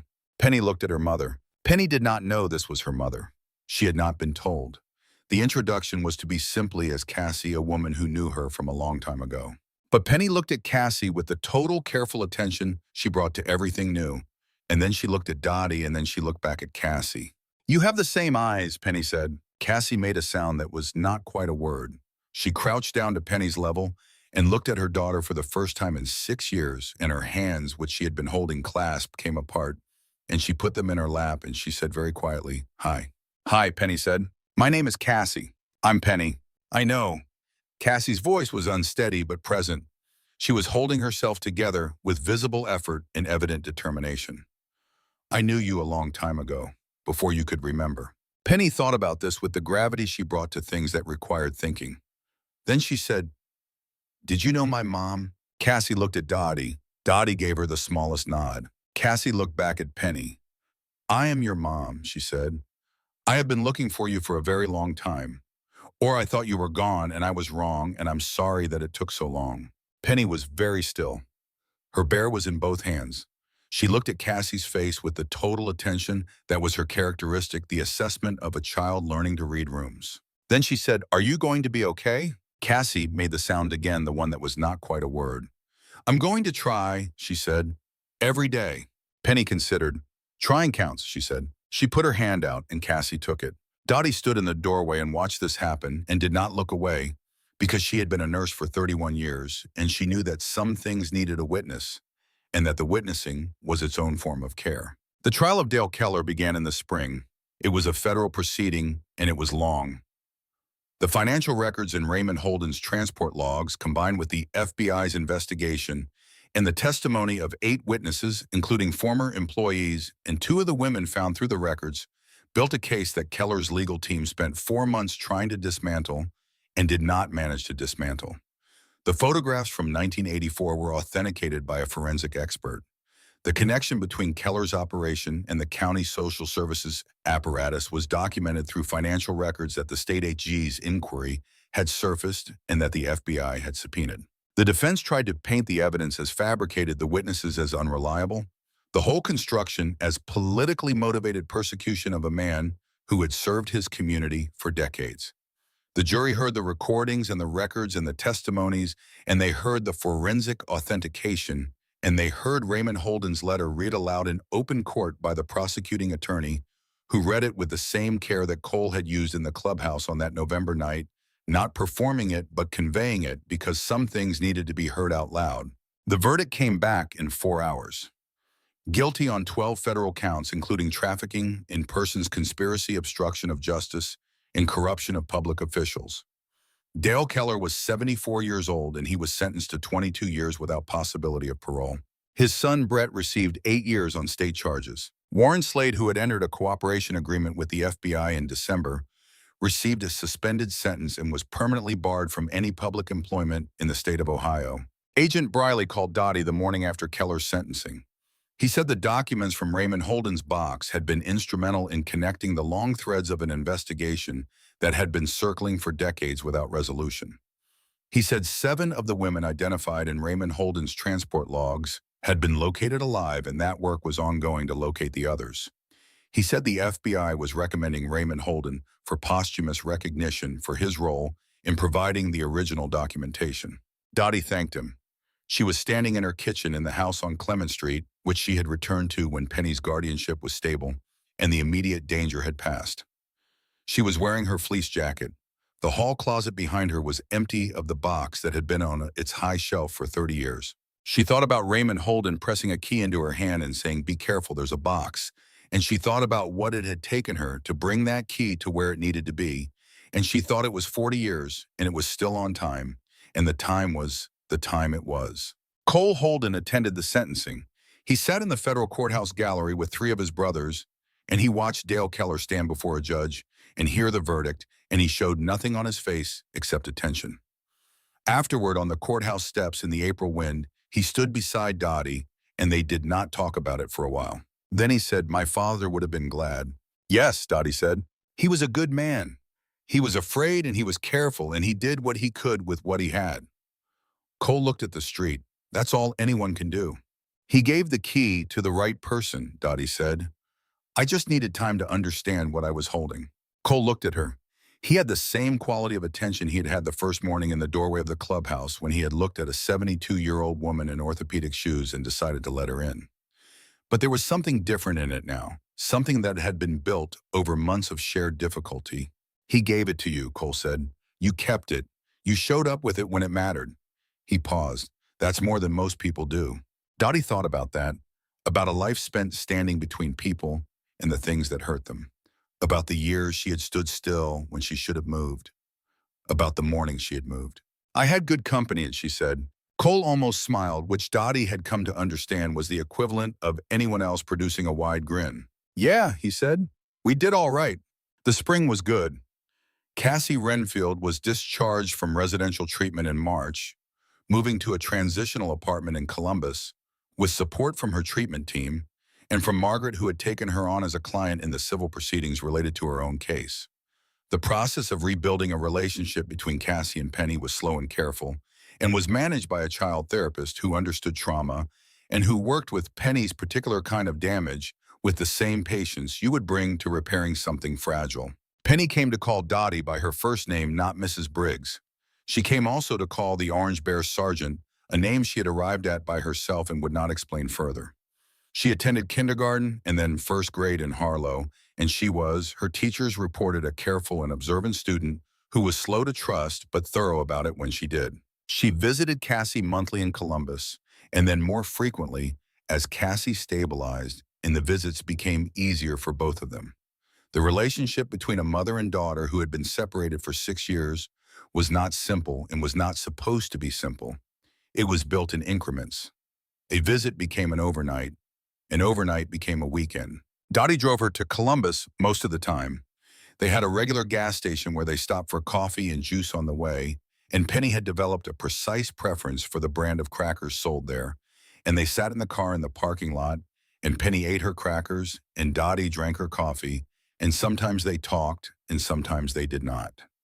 The not talking was comfortable in the way that the talking was comfortable, and Dottie thought, this is what it feels like when something works the way it is supposed to work. In the fall after Keller's sentencing, Dottie was asked by the new county social services director if she would be willing to consult informally on protocols for handling pediatric cases with indicators of abuse or trafficking risk. She said yes without hesitating.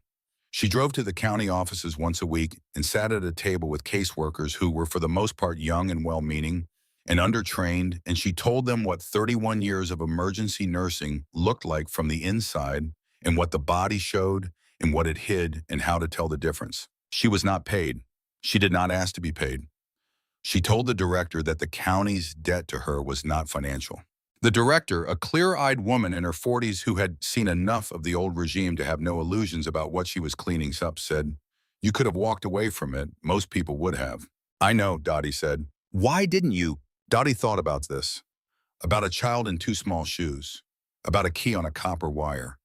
About 31 years of standing between people and the things that hurt them, and then 6 years of retirement during which she had apparently not entirely stopped. "I don't know how," she said. The director looked at her for a moment. Then she said, "Good."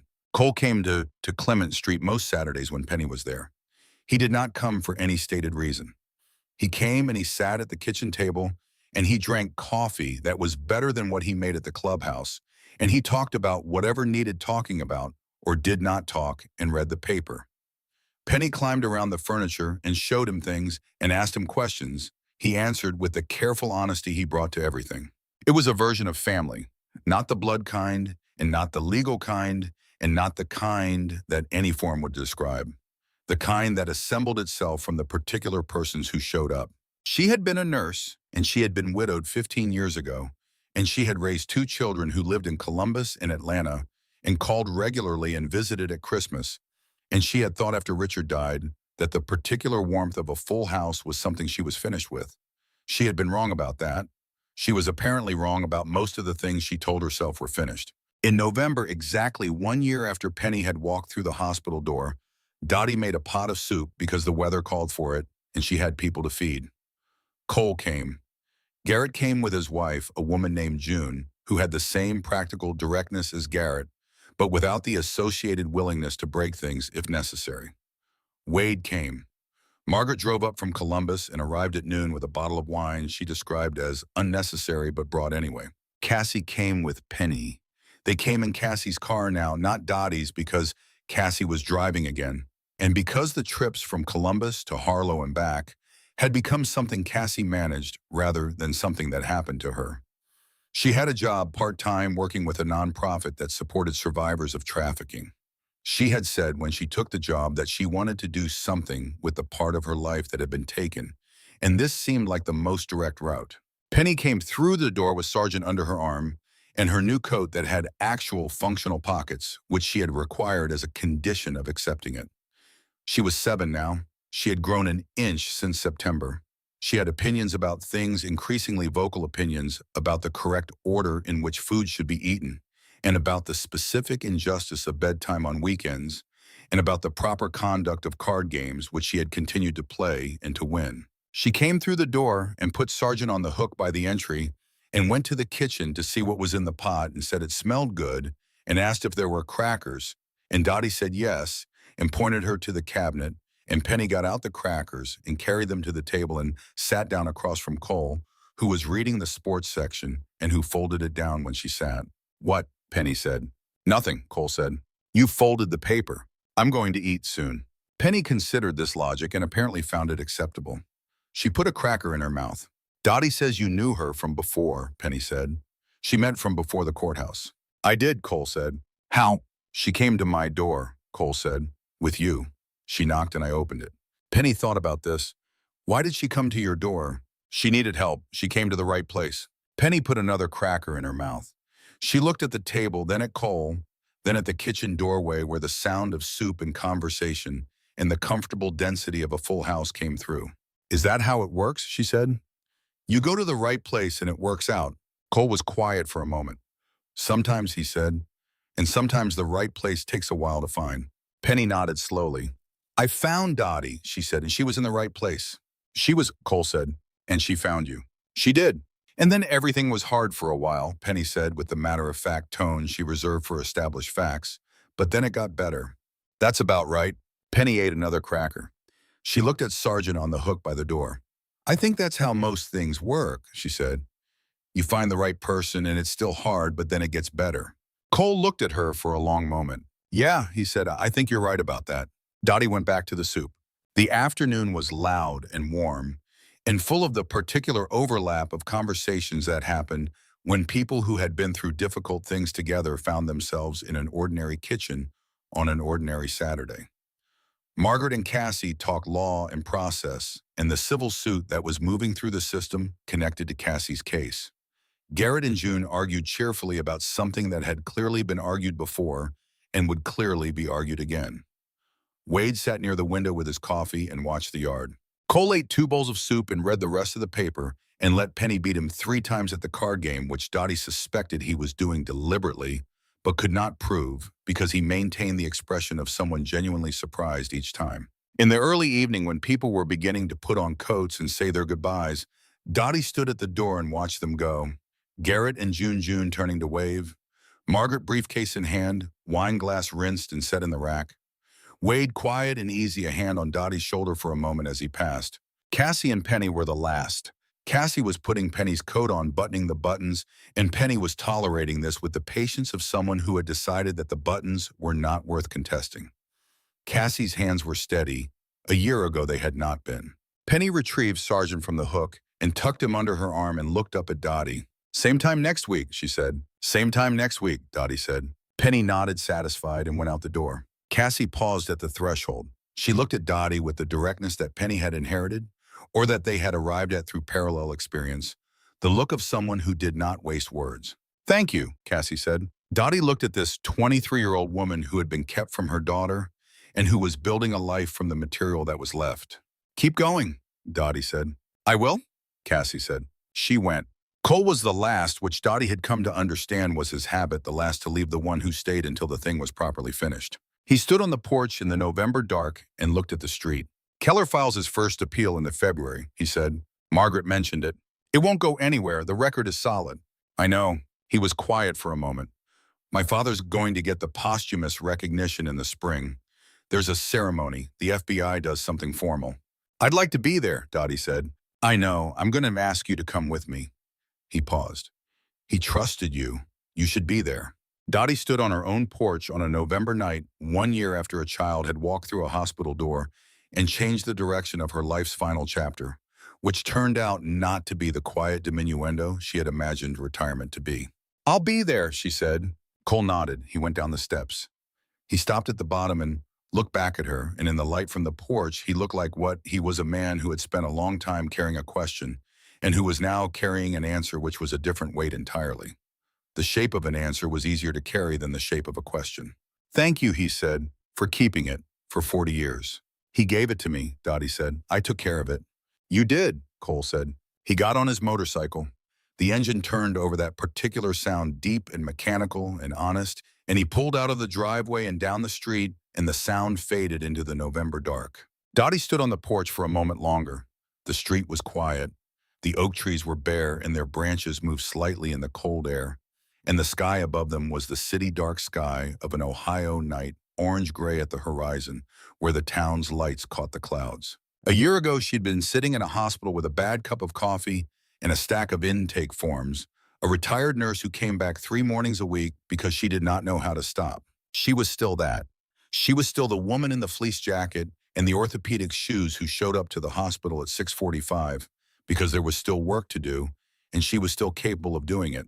She was also the woman who had carried a locked box for 40 years and put it down. She was also the woman who had knocked on a door in a parking lot full of motorcycles and waited for someone to answer. She was also the woman who had sat beside a child while the child ate crackers and decided quietly and without proclamation that this particular child was not going to disappear. These were not large, dramatic gestures. They were the small, persistent ones, the kind that looked like nothing in the moment and looked like something only in retrospect, when you could see the line they made when you connected them. She had been afraid and she had been late and she had been wrong and she had come back. She kept coming back. She knocked on doors. She sat beside people. She kept the keys that were given to her. She went inside. She washed the bowls and set them to dry. She put the leftover soup in the refrigerator. She turned off the kitchen light. She was 72 years old and she was not done yet. She thought about that for a moment. Then she went to bed. She dreamed that night about Raymond Holden, which she had not done in years. The mind protected itself from certain repetitions. But she dreamed about him now. And it was not the emergency room version of him, not the man on the table with the monitors and the fluorescent lights and the fight being lost. It was a version she had never seen, a man standing at a road's edge in ordinary daylight, turning to look at her, his face clear and not frightened. He did not say anything. He lifted his hand, then he turned back to the road and walked. She woke at 5:45, which was her habit, and lay for a moment in the particular clarity of a mind that had processed something during sleep. Then she got up. The house on Clement Street was quiet. The November morning pressed against the windows, gray light, the kind that in Ohio lasted until sometime in late March. She made coffee and stood at the kitchen window and looked at the backyard where the oak trees stood bare, and the bird feeder needed filling, and the fence needed a new coat of paint in the spring. She filled the bird feeder. She pulled her coat on and went out in the cold morning and used the small metal scoop and filled it with the mixed seed that the sparrows preferred. And she watched the sparrow land on the edge before she was fully back inside the tiny bright speed of it, the particular aliveness of a small creature that was neither dramatic nor rare, but simply present and going about its business in the cold. She thought, yes, that's the thing, you were present. You went about your business. You kept the things you were given to keep. You knocked on doors, you showed up. Margaret called on Thursday that week, as she always did, at 6 in the evening, and they talked for 40 minutes about the civil case progress, and about the state AG's follow-on inquiry, and about a new referral Margaret was sending to the County Social Services Consultation Program, a family in the eastern part of the county whose situation had the early indicators that Dottie had been teaching the caseworkers to recognize. At the end of the call, Margaret said, "I want to say something." "Go ahead," Dottie said. "When you called me that first night, Cole called, but the case was yours. You built it." Margaret's voice was even. "I see a lot of cases and I see a lot of clients, and I know when someone is doing something because they feel they have to, and when someone is doing something because they cannot imagine not doing it. You are the second kind." Dottie held the phone and looked at the kitchen wall. "I have been both kinds at different times," she said. "I know, but that morning you were the second kind." Margaret paused. "I wanted to say that." "Thank you," Dottie said. They said goodnight. Dottie put the phone down and sat for a moment. Then she got up and did the dishes from dinner and listened to the radio and thought about the kinds of people you became when you stopped being afraid, and about how the becoming was not a single event, but a series of mornings, each one asking you to be who you had decided to be, each one giving you the chance to confirm it. She confirmed it. She went to sleep. She woke up the next morning and she went to work. The FBI confirmed it in the second winter, more than a year after the box was opened. The death of Raymond Holden was reclassified from accidental to homicide. The car in the third photograph, the one with the visible license plate and the date stamp of February 27, 1984, was registered to a man who had been employed by Keller Brothers. The man had died in 1998, but his connection to Keller was documented through employment records and 2 witness accounts from the federal trial. The physical evidence of the crash site, re-examined through the original police photography that had been archived, showed impact patterns inconsistent with a single vehicle loss of control on ice. Raymond Holden had been run off Route 9 South deliberately, 2 weeks after someone photographed his truck carrying evidence out of a Keller facility, 13 days before he died. The record was corrected. Cole was the one who called Dottie to tell her. "They confirmed it," he said. "It's in the official record now. He was murdered." Dottie was sitting at the kitchen table when he called. The kitchen was quiet, the morning coffee going cold in her cup. She thought about a man on a table in 1984 saying a name she had not understood at the time and pressing a key into her hand. She thought about what he had known when he said, "Be careful, there's a box." He had known that someone was coming for him. He had already known, and he had done what he could with the time he had left. "I'm glad it's in the record," she said. "I am too," Cole said. His voice was even. He processed before he spoke, and he had had time to process this, but she could hear what it cost him to say it plainly. He was trying to do something right. He didn't have the tools to finish it, so he gave it to someone who would keep it. "He hoped I would," Dottie said. "He didn't know." "He knew enough." She thought about that. "Yes," she said, "maybe he did."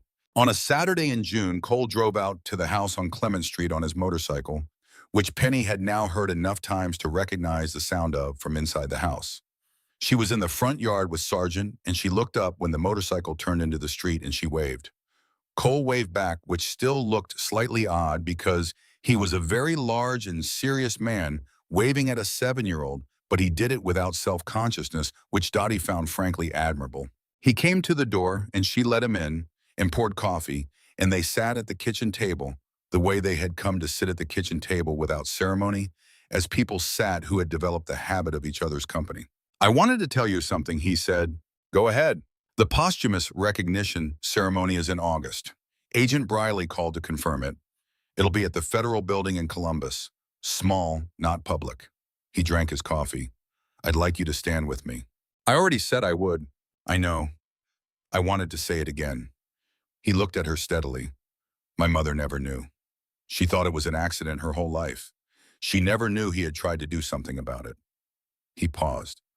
"I can't tell her now, but the record is correct and the story is known, and that's as close as it gets." "It's enough," Dottie said. "Yeah." He set down his cup. "He made the right call, giving it to you. He made a desperate call with the information he had," Dottie said. "The fact that it worked out does not necessarily mean it was calculated correctly. He could not have known I would keep it." "But you did." "But I did," she agreed. Outside, Penny was in the front yard talking to Sargent with the serious, confiding tone she used when she was working something out. The June sun was warm, and the oak trees on the street were full and green, and the world was not fixed. It was not entirely fixed, and it would not be entirely fixed. But it was better than it had been on a November morning when a child walked through a hospital door in 2 small shoes with a note that said "unwanted." That was not nothing. It was, Dottie thought, quite a lot. She had been a nurse for 31 years, and she'd been afraid, and she had been wrong, and she had been late, and she had come back finally to the thing she had been given to carry, and she had carried it all the way to where it needed to go. Penny appeared at the door with Sargent under her arm, and her face tipped up toward the kitchen. "Is there anything to eat?" she called. "In the cabinet," Dottie said. "Crackers. The good kind. The kind you like." Penny disappeared into the kitchen, and they could hear her opening the cabinet with the focused determination she brought to pantry investigation. Cole looked at Dottie. One side of his mouth moved, which was the closest he came to smiling in an unguarded way. "The good kind," he repeated. "She has standards," Dottie said. The afternoon stretched ahead of them, ordinary and warm, full of the small accumulation of moments that did not look like anything, and were everything: crackers and coffee, and a child's voice from the kitchen, and the sound of a motorcycle somewhere on the street, and the oak trees full and green outside the window, and a woman of 72 years sitting at a kitchen table in a house she had lived in for 3 decades, not finished, not retired, not done. She had been given something to keep. She had kept it. She had brought it to where it needed to be. She had stayed. That was the whole of it when you set it down plain. It was not a complicated story in its essential shape. Though it had taken 40 years and several hundred miles of road, and one November morning, and a child in 2 small shoes, in a motorcycle club, in an old machine shop, in a locked gray box, in a flat key on a copper wire worn smooth from decades in a wallet. Not complicated, just long and worth it. Penny came back from the kitchen with a sleeve of crackers and sat down at the table between Cole and Dottie and put Sargent on the table in front of her and began to eat with the methodical satisfaction of someone whose standards had been met. The June light came through the kitchen window and lay across the table in a wide, warm stripe. Dottie thought this is the right time. She thought it has been the right time for longer than I knew. She drank her coffee. She stayed. There was more work to do in the months that followed, and Dottie did it. She drove to the county offices every Tuesday. She sat with the caseworkers, and she taught them what she had learned in 31 years. Not the textbook version, not the procedural version, but the version that lived in the body after long practice, the particular quality of a child's stillness that was not calm. The way a caregiver's explanation came out slightly too fast when it was constructed rather than remembered. The difference between a bruise that happened once and bruising that had a pattern. She taught them these things in plain language because plain language was what stuck. And because the children who came through those doors did not have time for anything that needed to be decoded. The new director, whose name was Adkins and who had arrived with the explicit mandate to rebuild what had been dismantled, attended several of these sessions and listened from the back of the room. One Tuesday, she stayed after the others had gone and she said to Dottie, "I've been doing this work for 15 years in 3 different counties and I have never heard these things explained this way." "They're not complicated," Dottie said. "No," Adkins said, "but most people who know them don't know how to say them. They just know them." "I've been explaining medical things to people for a long time," Dottie said. "You learn how." Adkins looked at her with the steady assessment of someone who was in the business of evaluating people accurately. "Would you be willing to come on more formally?" she said. "Oh, as a volunteer, as a paid consultant. I want to build these sessions into the ongoing training program. It needs someone who will be here regularly and take it seriously." Dottie looked at the room, the small conference room with the folding chairs and the whiteboard and the institutional carpet, the kind of room that existed in every government building in every county in every state, the room where the ordinary work of holding things together got done without anyone watching. "Yes," she said. So that was added to the list of things she did, and the list grew as lists did. When you were a person who said yes to things that needed doing, and she managed it the way she had always managed complex and competing demands with the practical competence of someone who had learned that the difference between what was possible and what was not was usually a matter of organization and sleep. Penny began second grade in September. She had over the course of a year made 2 friends of the durable kind, the kind based on shared interest rather than proximity, which were the only kind worth having. One was a girl named Sophie who liked the same kinds of books Penny liked, which were books about animals and books about how things worked and books that explained the world without talking down to the reader. The other was a boy named Marcus who had moved to Harlow from Cleveland and who had the same quality of careful watchfulness that Penny had, the quality of children who had learned to read rooms and who had recognized it in each other immediately, and with the efficiency of people who understood they were looking at someone who operated on similar principles. Dottie knew their names and their families and their particular qualities because Penny talked about them at the kitchen table on Saturday mornings with the focused pleasure of someone reporting on something that was going well. Dottie listened to these reports with the attention they deserved. She had been a nurse, and nurses were good listeners, and she had come to understand that listening to a child describe her friends was not different in kind from listening to a patient describe their symptoms. In both cases, you were building a picture that would tell you what was needed and what was not. What was needed in Penny's case was continuing to be exactly what she was. She was going to be fine. Dottie was reasonably certain of this. Not fine in the sense of unmarked, not fine in the sense of having moved past everything she had been through, because you did not move past certain things so much as you built a life that was large enough to hold them without being defined by them. But fine in the sense of capable, connected, clear-eyed, curious. In the sense of a child who pressed her hand against cold glass to make fog and pulled it back to watch the fog dissolve, doing it over and over, learning that she could leave a mark, learning that the mark was temporary, learning that she could do it again. Cassie came to Harlow for Thanksgiving. It was the first time she had come to Harlow since the legal proceedings had required her presence there, the first time she came as a person choosing to come, rather than as a person who had to come. She brought a pie she had made herself, a sweet potato pie, from a recipe she had learned from another woman at the transitional apartment building, and she carried it into Dottie's kitchen with the careful pride of someone delivering something that represented a particular kind of effort.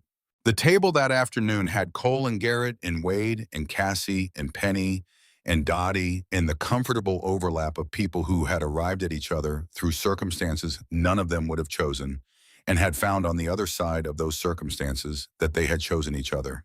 After dinner, when Penny was showing Marcus's drawings to Garrett and explaining what each one represented, Cassie came to stand beside Dottie in the kitchen. "She talks about you every day," Cassie said. "You know that, right?"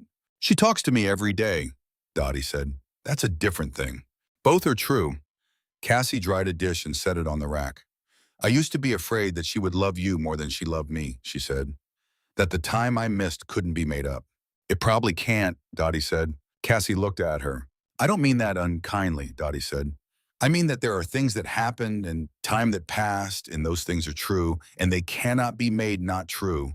But that is not the same as saying the future is foreclosed. She looked at Cassie steadily. She loves you. She is going to love you more every year because you are here and you are trying and she can see it. Children see everything. Cassie was quiet for a moment. Then she said, I know, I see it too. She dried another dish. I was afraid of you at first, of what you represented. I know, Dottie said. You were the safe one, the one who was there when I wasn't. I was the one who was available, Dottie said. You weren't available because you were not permitted to be. Those are not the same thing. I know, Cassie said again. It took me a while to understand that, but I know now. They finished the dishes. In the living room, Penny had apparently won a card game and was explaining to Garrett with some patience exactly where he had gone wrong in his strategy. Garrett was listening with the expression of a man who was not entirely convinced, but had decided to give the argument the benefit of the doubt. Cole stood near the window with his coffee and watched the street, and Dottie stood in the kitchen doorway and watched the room and thought about what it was to come to the end of a long thing and find that it had turned into something. Not the thing you had been carrying all along, but the thing that had been waiting underneath the carrying. The thing you found when you put the weight down. She had been a nurse. She had been afraid. She had been a widow and a retired person and a volunteer and a consultant and a guardian and an accidental linchpin in the resolution of a 40-year crime. She had been the person Raymond Holden trusted and the person who had not known for a long time whether she had deserved that trust. She was beginning to believe that she had. She was 72 years old. She was not done yet. She was, in fact, fairly sure she was just getting started. The year turned and kept turning. The federal case against Keller moved through its appeals and the appeals went nowhere, each one dismissed with the particular efficiency of a judicial system that had reviewed the record and found it solid. Margaret called Dottie after each dismissal with the same brief assessment. Clean the record is clean. He has nothing to work with. Dottie received these calls with the equanimity of someone who had stopped expecting catastrophe and had not yet started taking survival for granted, which was probably the correct middle register. The Iron Wolves chapter in Harlow continued its work, the visible work and the less visible work. Cole ran the chapter with the same deliberate steadiness he had always brought to it.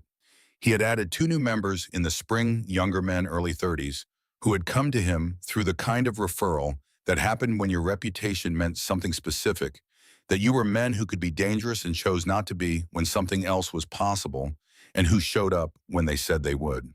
Dottie met them on a Saturday in March when she came to the clubhouse for the first time since the previous November. Cole had invited her for a reason she had not immediately understood, which turned out to be that one of the new members, a man named Fletcher, who was not related to the Dr. Fletcher at the hospital, had a daughter in a situation that sounded familiar. Not identical, but familiar. The pattern was recognizable once you had seen it enough times. Cole wanted Dottie's red. She gave it. Her red was that the situation required Margaret's office immediately in the county consultation program as a second step. Fletcher took this assessment with the focused attention of a man who had come to the right place asking the right question. You do this often, he said to Cole when Dottie had finished. When it comes up, Cole said. Fletcher looked around the room at the photographs and the patches and the trophies from charity rides and the wood stove and the long tables. He looked at Dottie in her fleece jacket and her orthopedic shoes sitting at a table in a motorcycle club. How did this happen, he said. He did not mean it dismissively. He meant the question as a genuine inquiry about origins. Cole looked at Dottie. Dottie looked at Cole. She knocked on the door, Cole said. Dottie had been a nurse for 31 years, and she understood the value of brevity when the full explanation could be trusted to the listener's imagination. That's about right, she said. Spring came properly in April, the Ohio spring that arrived not gradually but in 1 week, the world going from bare and gray to suddenly and insistently green in the span of days. The oak tree in Dottie's backyard put out its leaves, and the bird feeder was full, and the fence had been painted, and the yard had the renewed tidiness of a place that was being tended. The posthumous recognition ceremony for Raymond Holden was held on a Thursday in August at the Federal Building in Columbus. It was small and not public, as Agent Briley had said. Cole was there. Dottie was there. Briley and two of his colleagues from the trafficking task force. Margaret, a woman from the Attorney General's office who had been involved in the state side of the investigation. The federal judge who had presided over Keller's trial. There was a plaque. There was a brief formal statement read by Agent Briley. There was the particular quality of official acknowledgement that was not celebration, but was something more durable, the correction of a record, the insertion of a true thing into the permanent account. Cole received the plaque. He held it and looked at it, and his face showed nothing except the attention he always brought to things that mattered. Then he set it on the table beside him and looked at Dottie. She had nothing to say that was adequate. She did not try to say anything adequate. She put her hand briefly on his arm, and that was what there was, the plain fact of her presence, which was what she had to give and had been giving since a November morning when she had walked to a door in a parking lot full of motorcycles and knocked. After the ceremony, they went to lunch at a restaurant Margaret had chosen near the federal building. It was a good restaurant, and the food was good, and the conversation was the kind that happened between people who had been through something together and had arrived on the other side of it, which meant it was partly about the thing itself and partly about everything else, the ordinary texture of lives being lived. Cole ordered coffee and pie and ate both in a way that suggested he had not been to a restaurant of this quality recently or frequently. He talked with Briley about the ongoing work of the task force, which was the work that did not end because trafficking was not a bounded phenomenon, but a continuous one that required continuous effort. He talked with Margaret about a case her office was working that had features similar to the Harlow investigation. He talked with Dottie about Penny. "She's good," Dottie said. "Yeah, she won a spelling bee last week." Cole looked at her. A spelling bee. She prepared for 2 weeks. She made index cards. Dottie drank her coffee. "She is very thorough." Cole made the expression that was the closest he came to smiling openly. "That sounds right," he said. Later, outside the restaurant on the Columbus Street in the August heat, waiting for the car service Margaret had arranged, Cole stood beside Dottie, and they looked at the street the way people looked at things when they were not looking at them, but at something else. "My father would have liked you," Cole said. "He trusted me," Dottie said, "which is a different thing." "Not entirely." He looked at her. "He was a man who trusted carefully. He had good instincts about people." A pause. "You had good instincts about where to go." "I went to the only place I could think of that the county commissioner couldn't reach," she said. "I knew you were outside his system. I did not know much else." "You knew enough." "I seem to keep being told that. Maybe that's because it keeps being true." The car came. They went back to Harlow Cole on his motorcycle, and Dottie in the car. Margaret had arranged the highway unrolling through the flat Ohio summer, through fields of late corn and under the wide sky. Dottie watched it go by and thought about what it was to live in a place for a long time, to know the particular quality of its light and the rhythm of its seasons and the names on the buildings and the faces that had been here when you arrived and the ones that had come since. She had lived in Harlow for 38 years. She had raised her children here and worked here and buried her husband here and retired here and unretired here and been afraid here and stopped being afraid here. It was not a large place, and it was not a famous place, and it was in some ways a place that had used its obscurity as cover for things that should not have been allowed to happen. That was changing. It was a slow change, and it would be imperfect because all change was slow and all change was imperfect, but it was real and it was underway, and she was part of it.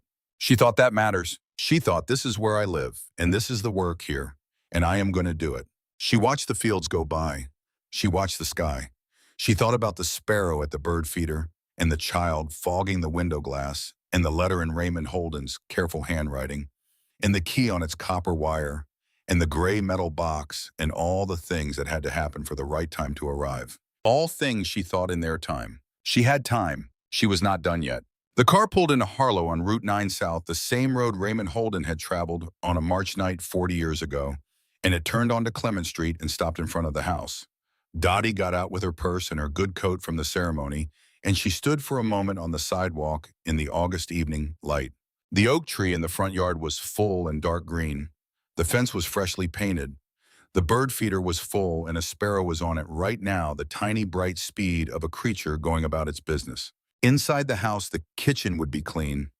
and the coffee maker would be where she had left it, and the hall closet would be empty of the gray metal box that had lived there for 30 years. And the list on the counter would have 3 things on it for tomorrow. She went inside. She put on the kettle. She sat down at the kitchen table and she thought about everything she still had to do, which was considerable and which was good. The considerable being good because it meant there was still work and the work was still hers to do. She had been a nurse for 31 years. She had kept a secret for 40. She had been afraid and then she had stopped. She had knocked on a door in a parking lot full of motorcycles and waited for someone to answer, and someone had answered, and everything that followed from that had followed because she had stayed.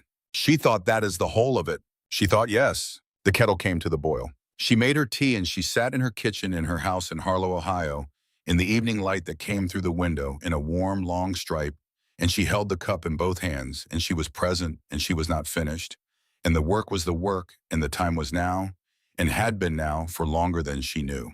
She drank her tea. She stayed. The second year was different from the first in the way that second years were always different. Less acute, less dramatic, more sustained. The first year had been about getting through. The second year was about building something on the other side of getting through, which was harder in some ways because it required more imagination and more patience, and the ability to understand that ordinary stability was its own kind of achievement. Dottie understood this from nursing. The acute phase and the recovery phase were different problems. Most people thought the acute phase was harder because it was more dramatic. But the recovery phase was where people fell away, where the crisis had passed and the support had dwindled, and the work of rebuilding was still there daily and unspectacular, requiring the same effort without the adrenaline that had carried people through the crisis.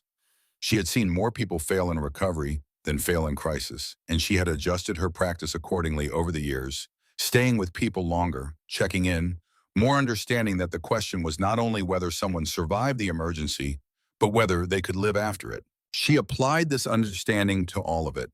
To Penny and Cassie, who were building a relationship that would take years to become fully what it could be, and who were doing it steadily and without shortcuts.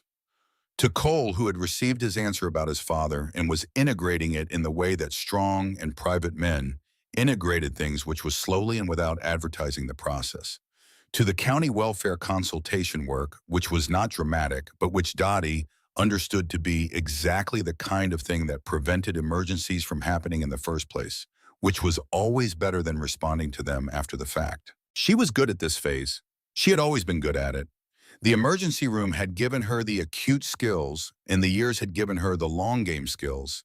And she thought enough of both left to be genuinely useful for some time. On a Tuesday afternoon in October, the 2nd October after that November morning, she was driving home from the county offices along Route 22 when she passed the storage facility off the exit where she had gone 40 years ago to open a rented unit with a flat key on a copper wire. The facility was still there. Different sign, new management, but the same low building with the same corrugated metal units visible behind the chain link fence. She did not stop. She drove past and continued home on the familiar roads through the particular amber light of an Ohio October afternoon when the leaves were turning and the light came in at a low angle through the turning trees, and everything was briefly and annually beautiful in the specific way of a season that was also an ending. She thought about Raymond Holden driving these roads. She thought about him understanding what he had found and knowing what it meant for him and doing what he could in the time he had. She thought about the journal, her entries in careful, cramped handwriting. Be careful, Kinos, I saw it. She thought about the letter to his 8-year-old son that began, if you are reading this.